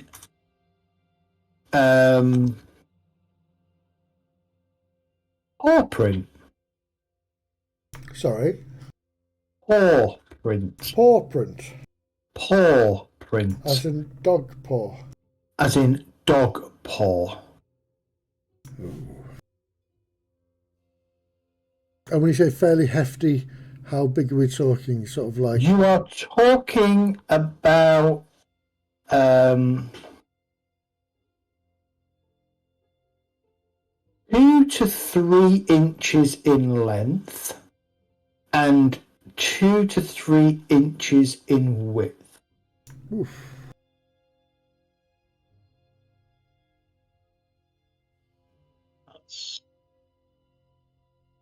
St. Bernard type size, I would guess. Yeah, it's a big ass dog. Yeah, sheepdog / Great Dane size. Yeah, our Golden's feet weren't that big. No. Yeah, Labrador is 2.2 to 2.7. I was going to go and measure, but no.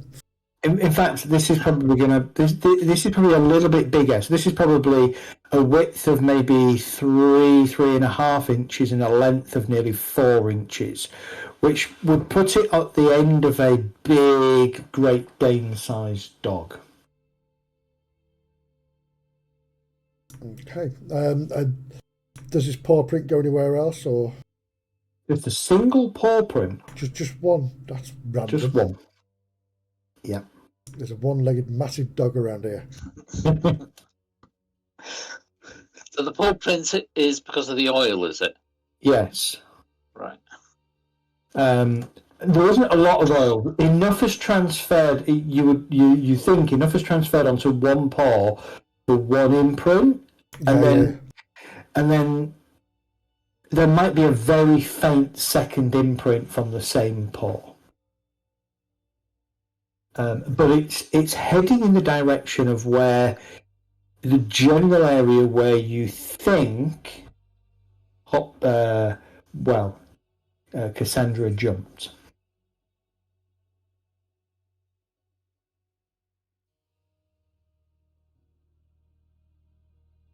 Right.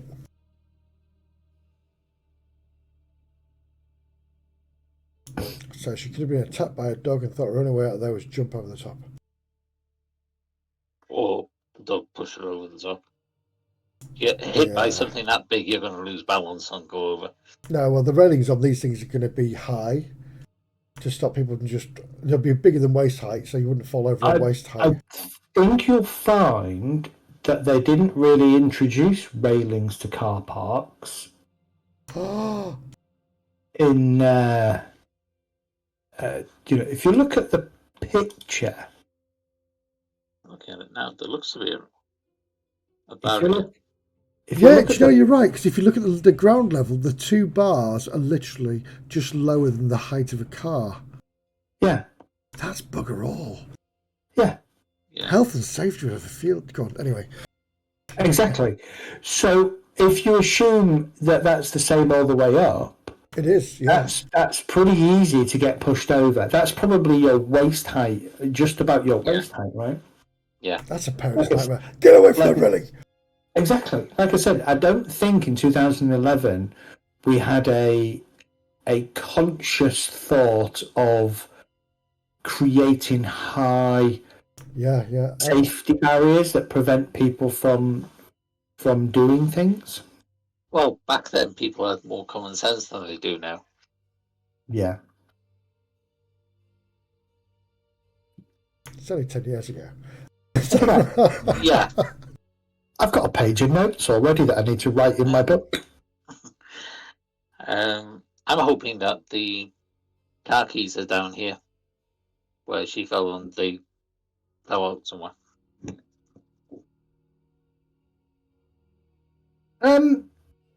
Give me a perception check.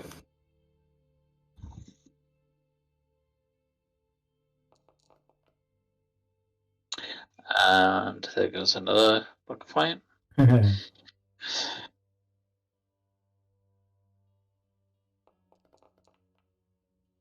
better. Ooh. Nice. Okay, you give yourself a good look around at the bottom.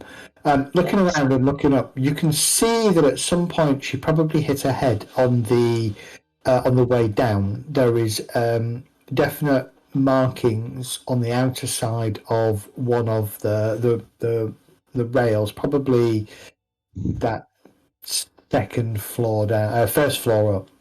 Yeah. There are no sign of any keys or anything, any loose paraphernalia down here. You give it a really good search, and yeah, a couple of people stop and look at you as you kind of get close to that tape. One person kind of tucks under their breath and mutters something about what would they say? Not a goth. Yeah, somebody who likes to collect memorabilia and paraphernalia from horrible things, Yeah. and they kind of disappear inside. But there's nothing down here. There's just an attempt at cleaning the side. Okay, then I'll go up to the rough area where she seems to have hit and have a quick look around there as well, Okay. just in case. All right. Going up there, you take a look around, and sure enough, just about 4 or 5 feet away from the edge, there appears to be a set of keys. Perfect. Pick them up. Do they have Porsche logo or anything on them, or is it just standard? There is a Porsche logoed car key. There is and then there is a Yale key. There are 2 Yale keys and one of those big long spindle keys. Okay.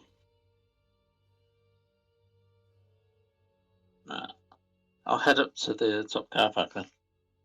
Okay. What you found, Mark? I think I found the keys to both the car and the house. And something Bloody else. good work, mate. Bloody good work. I'll disable the alarm on the car. It's not an automatic. It's not a central locking car. It's a manual lock car. Okay. I'll do it gently so I'm not scratching it or anything. Okay. And see if it actually disables the alarm. See if it unlocks the car. It should disable the alarm. Yes, it does. Right. Yeah. It does. Yeah, you turn it and unlock the car. Okay. Before I open the door, I want to try check the boot. Okay. Or the bonnet in this case. All right.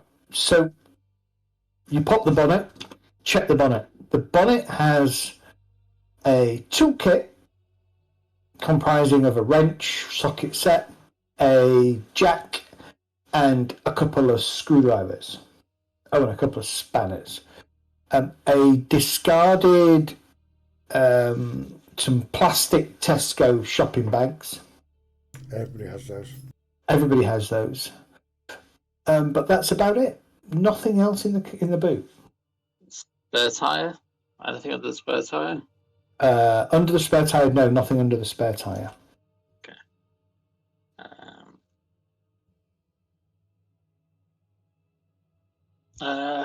Guess open the door and check in the glove box. Okay. And under the seats. Okay. Under the seats, you will find a couple of discarded crisp packets, salt and vinegar, prawn cocktail, that kind of thing. In the glove compartment, there are a bunch of receipts from supermarkets. as well as a so no driving license, no tax or insurance documentation. So yeah, no, that's about it.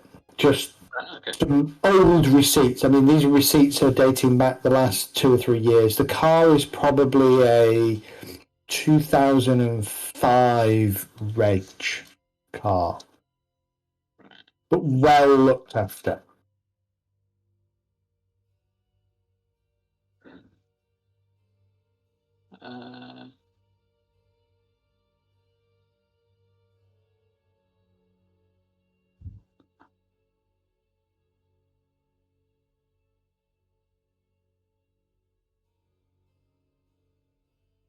Sorry, I was AFK then briefly for a second. Yeah, that's fine. I'm not sure what to do with the car. If we give the keys to the police, they're going to figure out who she is. What have we found in the car? Sorry, there's nothing. I take nothing. A couple of crisp packets, nothing in the glove box. Just shopping You've looked receipts. under the seats, yeah. Yeah, that's where the crisp packets were. Ah, right. Sorry. Nothing in the boot stroke bonnet. And none of those little sleeves in the back of the seats. No. Yeah, or the wells on the side of the car. Yeah. Well, doors, sort of thing. If we give the keys in, they're going to say, where have you got the keys from? Exactly. And they'll be able to track it down to the owner of the car is her. Yeah, so let's keep the keys because we've got house keys on as well. We've got her address. Yeah. Pull down the visors. See if there's anything.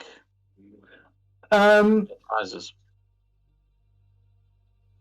Yes. Okay. So you tilt the visor down, and there is a card. It is a black card with silver writing.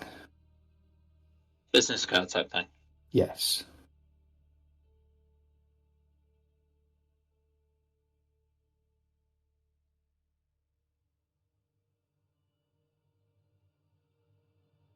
Ooh, who's it for? And it just simply, I mean, and this is the bizarre thing. Your impression is it's a, like a business card, but it just says one word on it.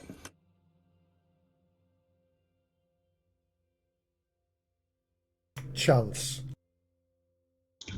If you turn it over, it tells you. Yeah, bank error in your favour. That's right. No, it just simply says Romania. Hmm.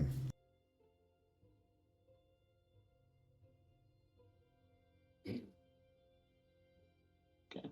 Must be a place. Or a bar or something, maybe. Place.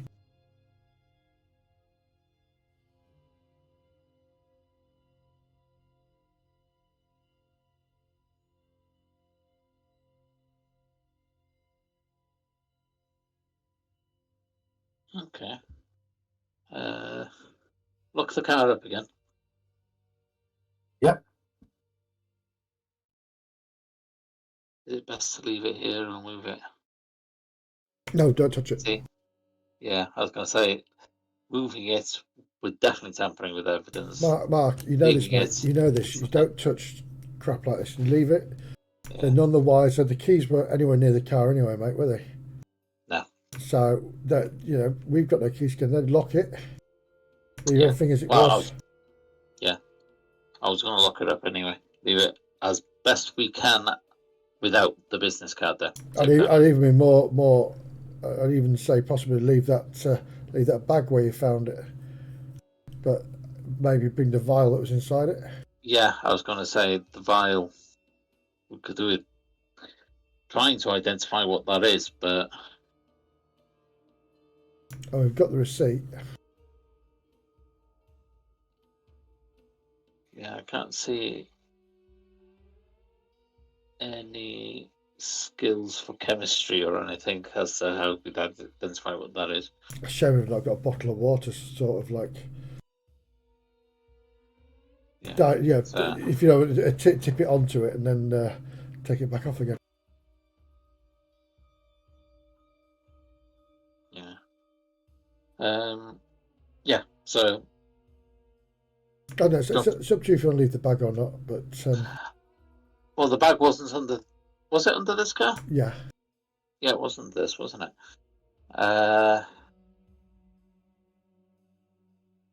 Have you got all you can from it, information-wise? Yeah, I think so. Since the police seem to have wrapped this up, they're not going to do anything with this bag anyway. I say we take the bag, and then Okay, make sure you carry it over your shoulder.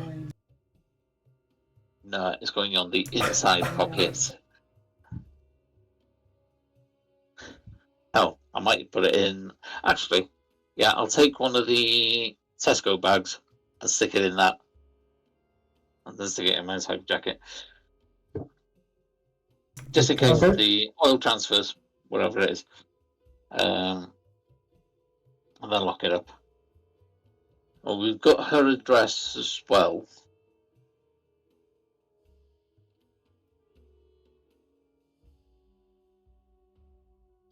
So, might be worth checking out the address itself just to see if anybody or the police or anything are around the area. And we've got the shipping company and whoever checked the box if there's no evidence as to what's in the box. So how we'd actually get them to tell us what's in it, I don't know. Or maybe if we check out where she lives. Yeah. And if she lives first. alone, and then we can have a look at what she's ordered on the internet there. Hopefully.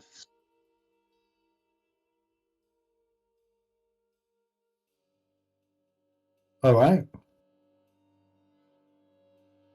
It's about 2 o'clock in the afternoon now.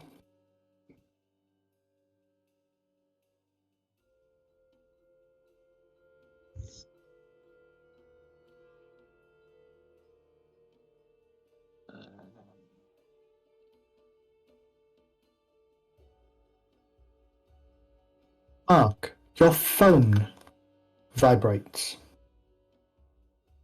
Okay. Take a look at it. It is an email. Oh.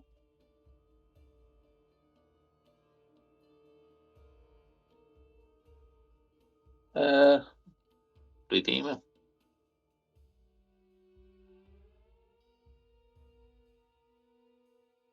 Simply says, it seems to be from anon3108@googlemail.co.uk to, again, it just says agent contacts, and it's entitled Be Quick. 29 Hanbury Street, use discretion.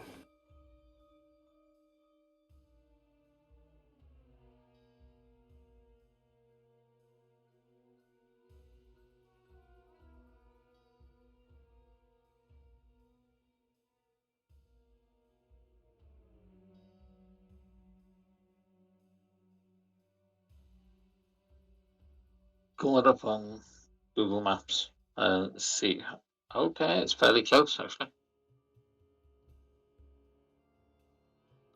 Head there.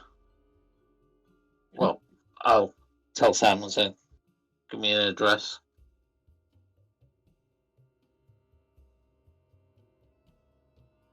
Don't know who it's from. It's,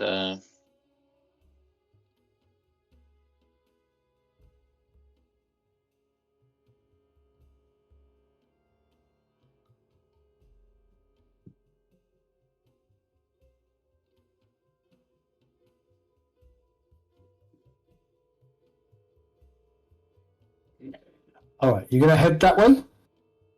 yeah. Okay. Sorry, I was just dragging it up. Yeah, I'm doing the same. It's a run-down building. Face all over it.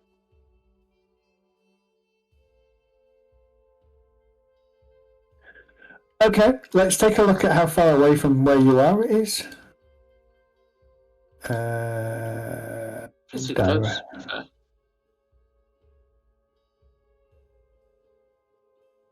It's pretty close to Whitechapel, so Yeah, so you have to head back up past the 10 Bells, up to and then onto Hanbury Street, just off, just the other side of 10 Bells pub.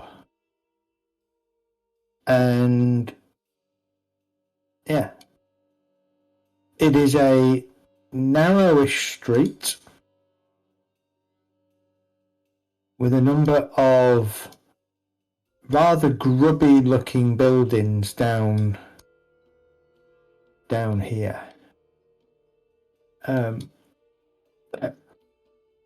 29 seems to be a pretty pretty grubby, sort of dirty building. yeah, it doesn't look like it ever gets better. No, it doesn't really, does it? Nah. I mean, the graffiti disappears every so often. Crikey, look at all those people outside it. On 2012, the doors were open. On 2012, the doors are open. Yeah. Still can't figure out what it is. And there's a man with a strange Union Jack on his jacket. Yeah. I wonder if those two are still together. No, they were killed by I'm vampires a few trying to years see ago. where you're looking. Sorry, what's that, Millie? I'm trying to see where you're looking. 2012. 2012. How far down Hanbury Street? Number 29.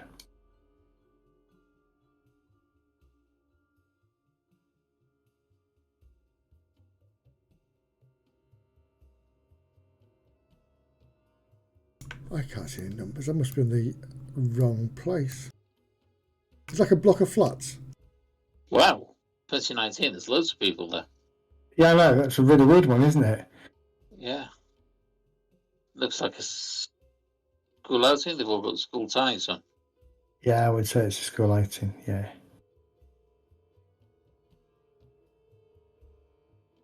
Yeah. And then it's remarkably dead again on 2020. Yeah. And all the way through to 2022.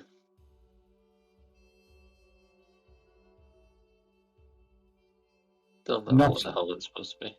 Not a particular... Well, so you get to the front of the building and you do have that set of double doors, which... Take a look at them. See if there's a keyhole that matches this long key. No keyhole that matches the long key. Okay. That would be too easy. Yeah.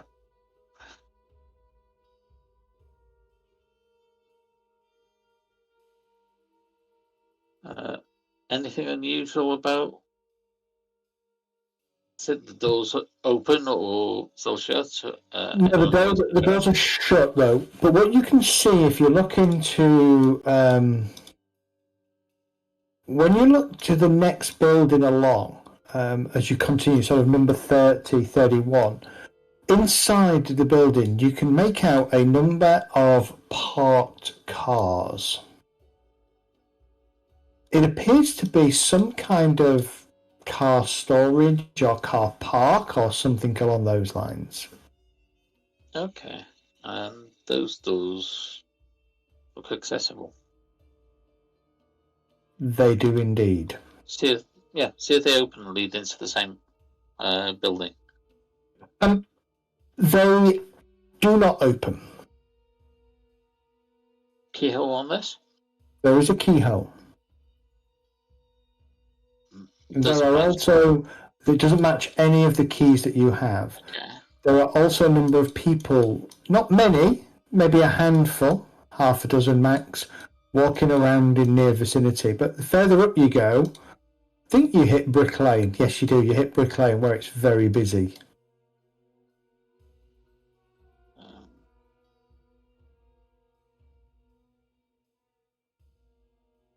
That also looks to have a way in.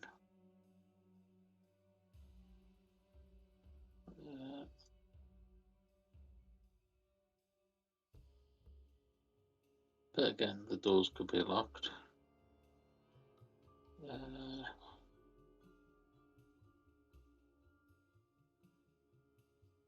There's a lot of things down there.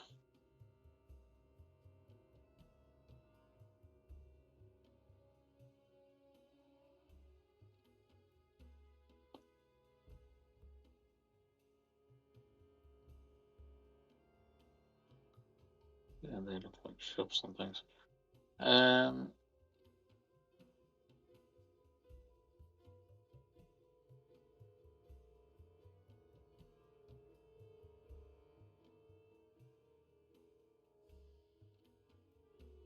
Don't want to go there yet. There you go. So if you come back, if you just look at July 2022 for a second, the July map. If you go back, so if you're looking at the 29 Hanbury Place or Hanbury Street, where it's got the sign 29 above the door, turn left, go back down the road until you get to DF Tacos and a small side alley.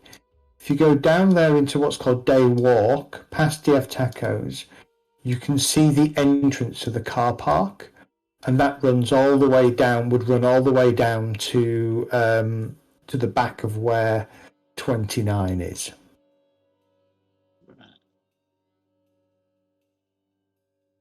And so there is a booth, I think. Yeah, there is a booth and a barrier. It appears to be a typical market, like a marketplace on a Sunday.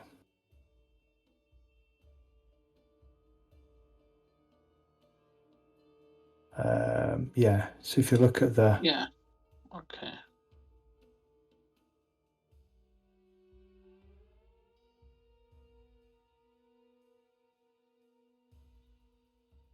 So we heading into the car park from...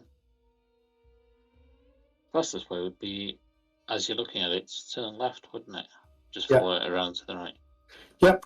So we'll do that. Okay. So you head back round and you head through the barrier and then up into the car park area, acting all kind of nonchalant and just like you belong there. You're not queried or questioned. In fact, a guy at the gate in that kind of booth just nods at you as you kind of pass through. And you head up into the car park area and move down and kind of count the buildings, if you like. As far as you can tell, you count sort of what you think is the approximation for number 29 Hanbury. This is a small, small section between sort of a couple of pillars, like 4 pillars.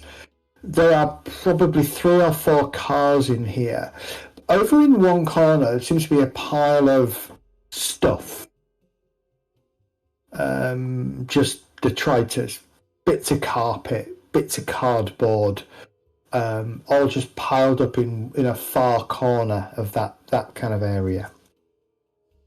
Quite away from where the majority of the cars are parked. Okay. Study it from distance for a few minutes, just see if there's any movement. See if there's anybody there or whether it's just... Give me a perception check. I really need to put points into this now.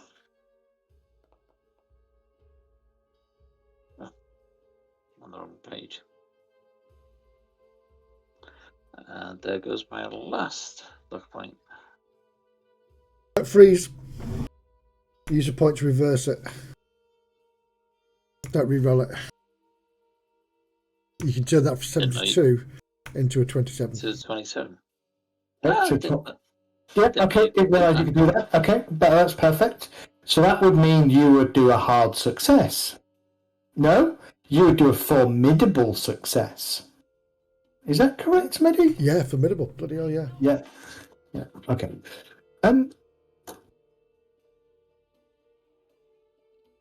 You notice there are a rather large number of flies buzzing in and out of the cardboard. And you're noticing this from a distance. Yeah. See, I wasn't hoping to find a dead body. I was hoping to find someone hiding there or sleeping rough or something. Okay. Look around, see if there's anybody else in there that is going There to are see a us. couple of people. There are a couple of people further towards the entrance. There are probably only 3 or 4 cars near where you are. There's a bunch of cars. There's a darkish coloured Fiesta. There's a small red Mini. There'd be maybe an early BMW 1 Series, kind of parked in here, but they're all just scattered around. Yeah, there's nobody else in there. If we walked in, we wouldn't be visible to everyone. No, this is tucked away in a corner. Okay. What's it smell like? Are you going to get close? Yeah. Are you going to get closer? Get closer. Okay. As you get closer, you can make out. Well, there's a really strong urine smell. It's like every car park in London. But there is also a smell of decay. But very early decay. Yeah. I mean, it's something that we both would have smelt before. Yeah. It's going to be that give me of almonds. I like the smell of almonds. Give me medicine checks. Yeah. If you have it as a professional skill. I do. Ooh, I don't have a point in it. Oh, failed by 3% on the standard check. On a standard check, but I'm going to give you an easy check because that is you've got that sense of there's a little bit of iron and kind of mixed in with the urine, but then there's also a very slight hint of death about the boxes. There's obviously a body of some sort back there. Yeah. But who and why? Is it homeless man who's just died? Yeah, and who the hell is telling us about it, but staying anonymous? What is their end game? Well, with gloves on, let's have a quick look. Yeah. I've got my phone out. I'm going to be videoing this. Okay. Doing this as carefully as possible, trying to not attract attention from anybody around you. You move some of the carpet and the boxes, and underneath you find a body. Appears to be female. Indian, Pakistani, or Bangladeshi would be your initial impression. Dressed provocatively. Very short skirt, knee-high boots. Her top is very low, low top with a couple of top buttons open. A bit of a night worker. Possibly, or just a nightclubber. Nightclub. Yeah. The thing that grabs your attention, though, is the fact that the neck has been cut almost through. The head is attached by probably less than a fifth of the total kind of cartilage and flesh that that makes up your neck. Yet that's the source of the flies and the iron, is that they're kind of buzzing around the dry wound, but they're kind of buzzing around there. The body itself doesn't appear to have been there long enough for it to have started to properly decay. Is it cut or torn? Cut. Right, okay. Any other wounds? No other wounds, and remarkably, a distinct lack of blood. Yeah, because a wound like that would bleed everywhere. To the point that it's desiccated, or sunken at least. It's sunken.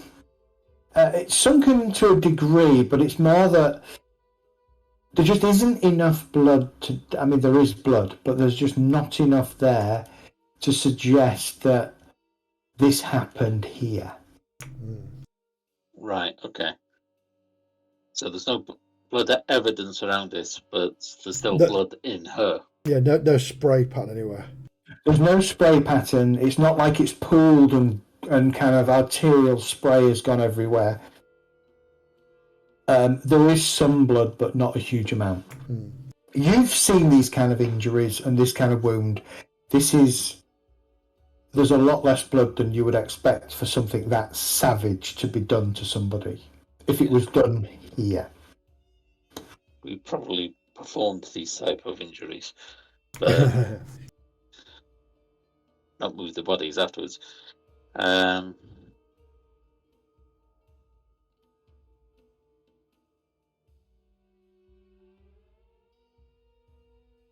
Any signs of ID? There is a small clutch bag, silver clutch bag with a bit of bling on it. Probably a middling kind of fashion item that's kind of tucked under her body. Try and remove it and open it up. Okay. Inside there is a purse. There is a box of 3 condoms, one of which is not there. There are 3 receipts and a key with a big piece of wood on that says Brick Lane Hotel on one side and an address, and on the other side it says room 3. I think I found a big clue here.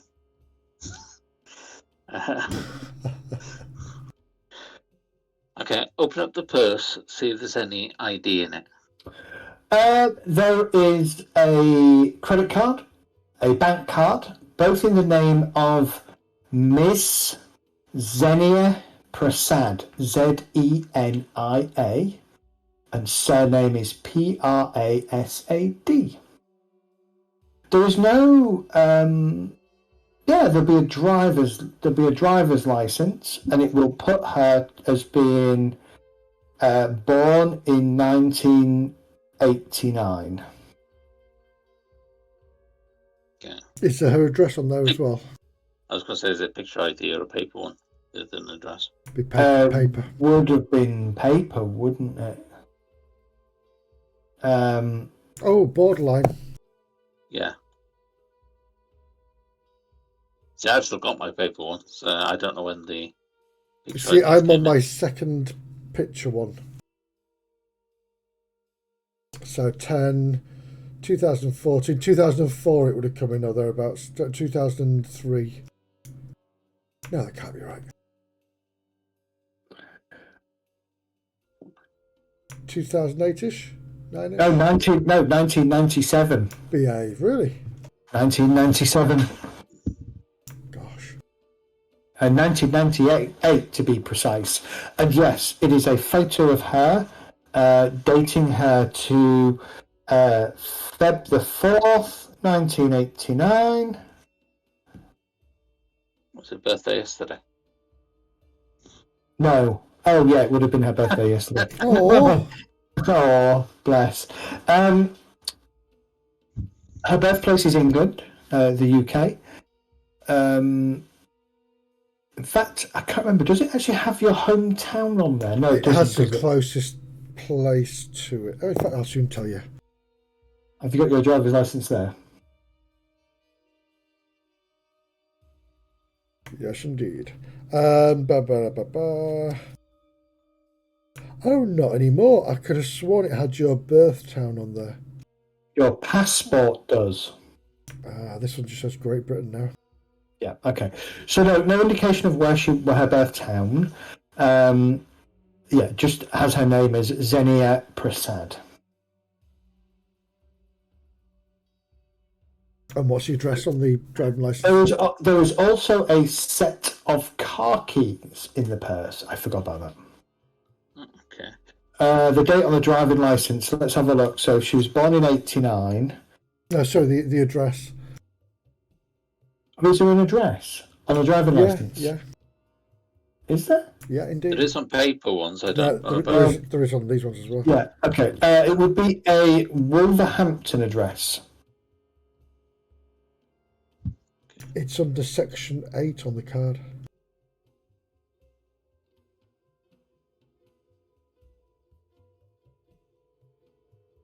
And I don't know Wolverhampton, so there is a Wolverhampton address on there. I've been through there once, and I remember I didn't like the place. That's all I can remember. I passed through it.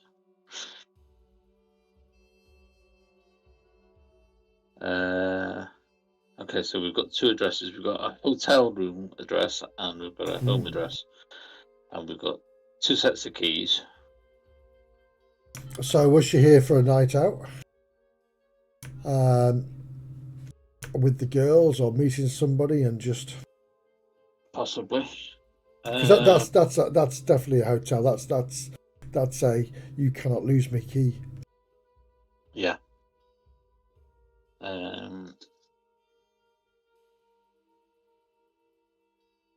Well, that's the local address out of them all. Wolverhampton's miles away. Yeah, it's Brickland Hotel. It's room 3, we said, didn't we? Yeah, that's where she's staying at the moment. Or was. Do the set of car keys have a remote unlock on it? Yes, they do. And they're a set of Ford car keys. Okay. Press the remote unlock just to see if the car's here. Nothing blips. I didn't think it would, but it was Hold it to your head and do it. And my eyes flashed then, and no, it extends the range. It's weird. Yeah. Yeah. If she hadn't been killed here, I didn't think the car would be here, but had to check just in case. To my recollection, was there a Ford car on the top of that car park? There would have been, yeah. Ford is a pretty common brand. Yeah.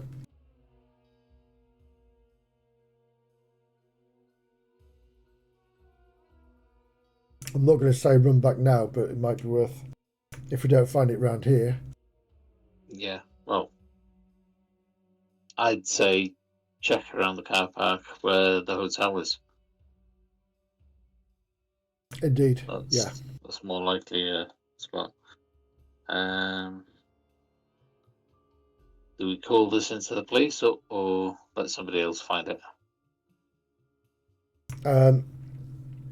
I don't really want to call it into the police ourselves. Let somebody else do it because we're going to be dragged into this by people of interest. Anonymous. Yeah, I was thinking of an anonymous call rather than. But still, yeah, letting somebody else do it will give us a bit more time. It seems a shame she had a family. Yeah. Nothing else in the bag, like another vial or anything like that. No, just a couple of restaurant sort of meal receipt beyond. What restaurants again? Okay, it's the same restaurant. I was going to say, does it match up with the other one? And they're both. One was for last night, one was for the night before, and it is the Shiraz Balti. All right, not the same as where Irving went. No.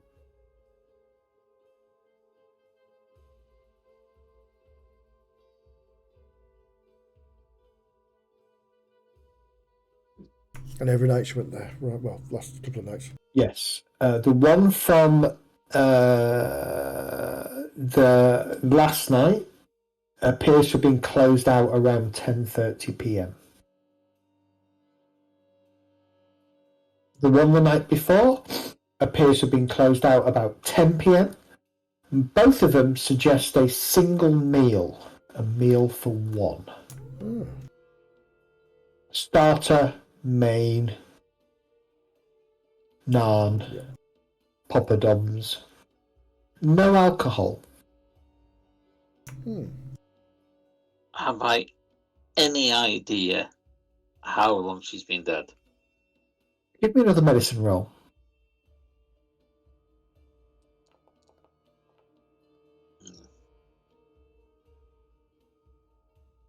Definitely less than 14 hours. Definitely less than 48 hours. Beyond 14, sorry. Yeah, definitely less. Yeah, definitely less than 48 hours is the best you can come up with. Oh, I see what role you got, yeah. Say she was in a restaurant 15 hours ago. I'm going to reply to that email saying, who is this and why are you telling me about this? What do you want us to know or do? You get a 403. Is it 403? File not found? Yeah, 403. Email not recognised. Okay. Somebody's obviously either the person that killed her is telling us, or somebody's found this and then telling us, but why you? who and why? Yeah. What the bloody hell's going on, mate? I have no idea. You were included in the first one, but you weren't called. Oh, it's exactly the same link. It's the agent contacts. Oh, so Sam did get one as well. Well, yeah, but I would say in my head, Sam's phone is probably either off or on silent, and not vibrating. So now you check. You will have the same email. Well, bloody hell, look at that, mate. I'm going to have to keep more of an eye on this thing. Oh, you go around blinging everything up, so yeah. I like to keep quiet.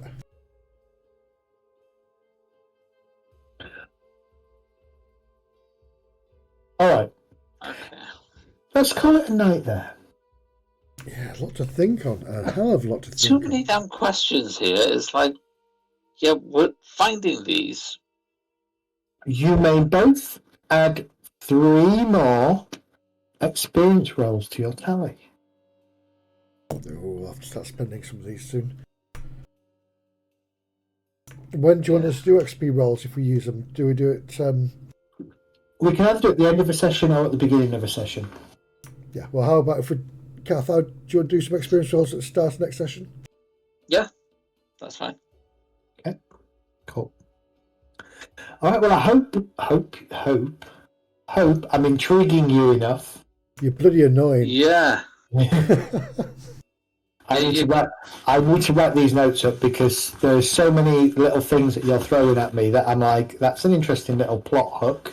That's an interesting concept. So the whole point here is that you are shaping the story as much as me, and I'm reacting to things that you're saying and asking. especially if it makes sense in my head for where the story needs to go. Yeah.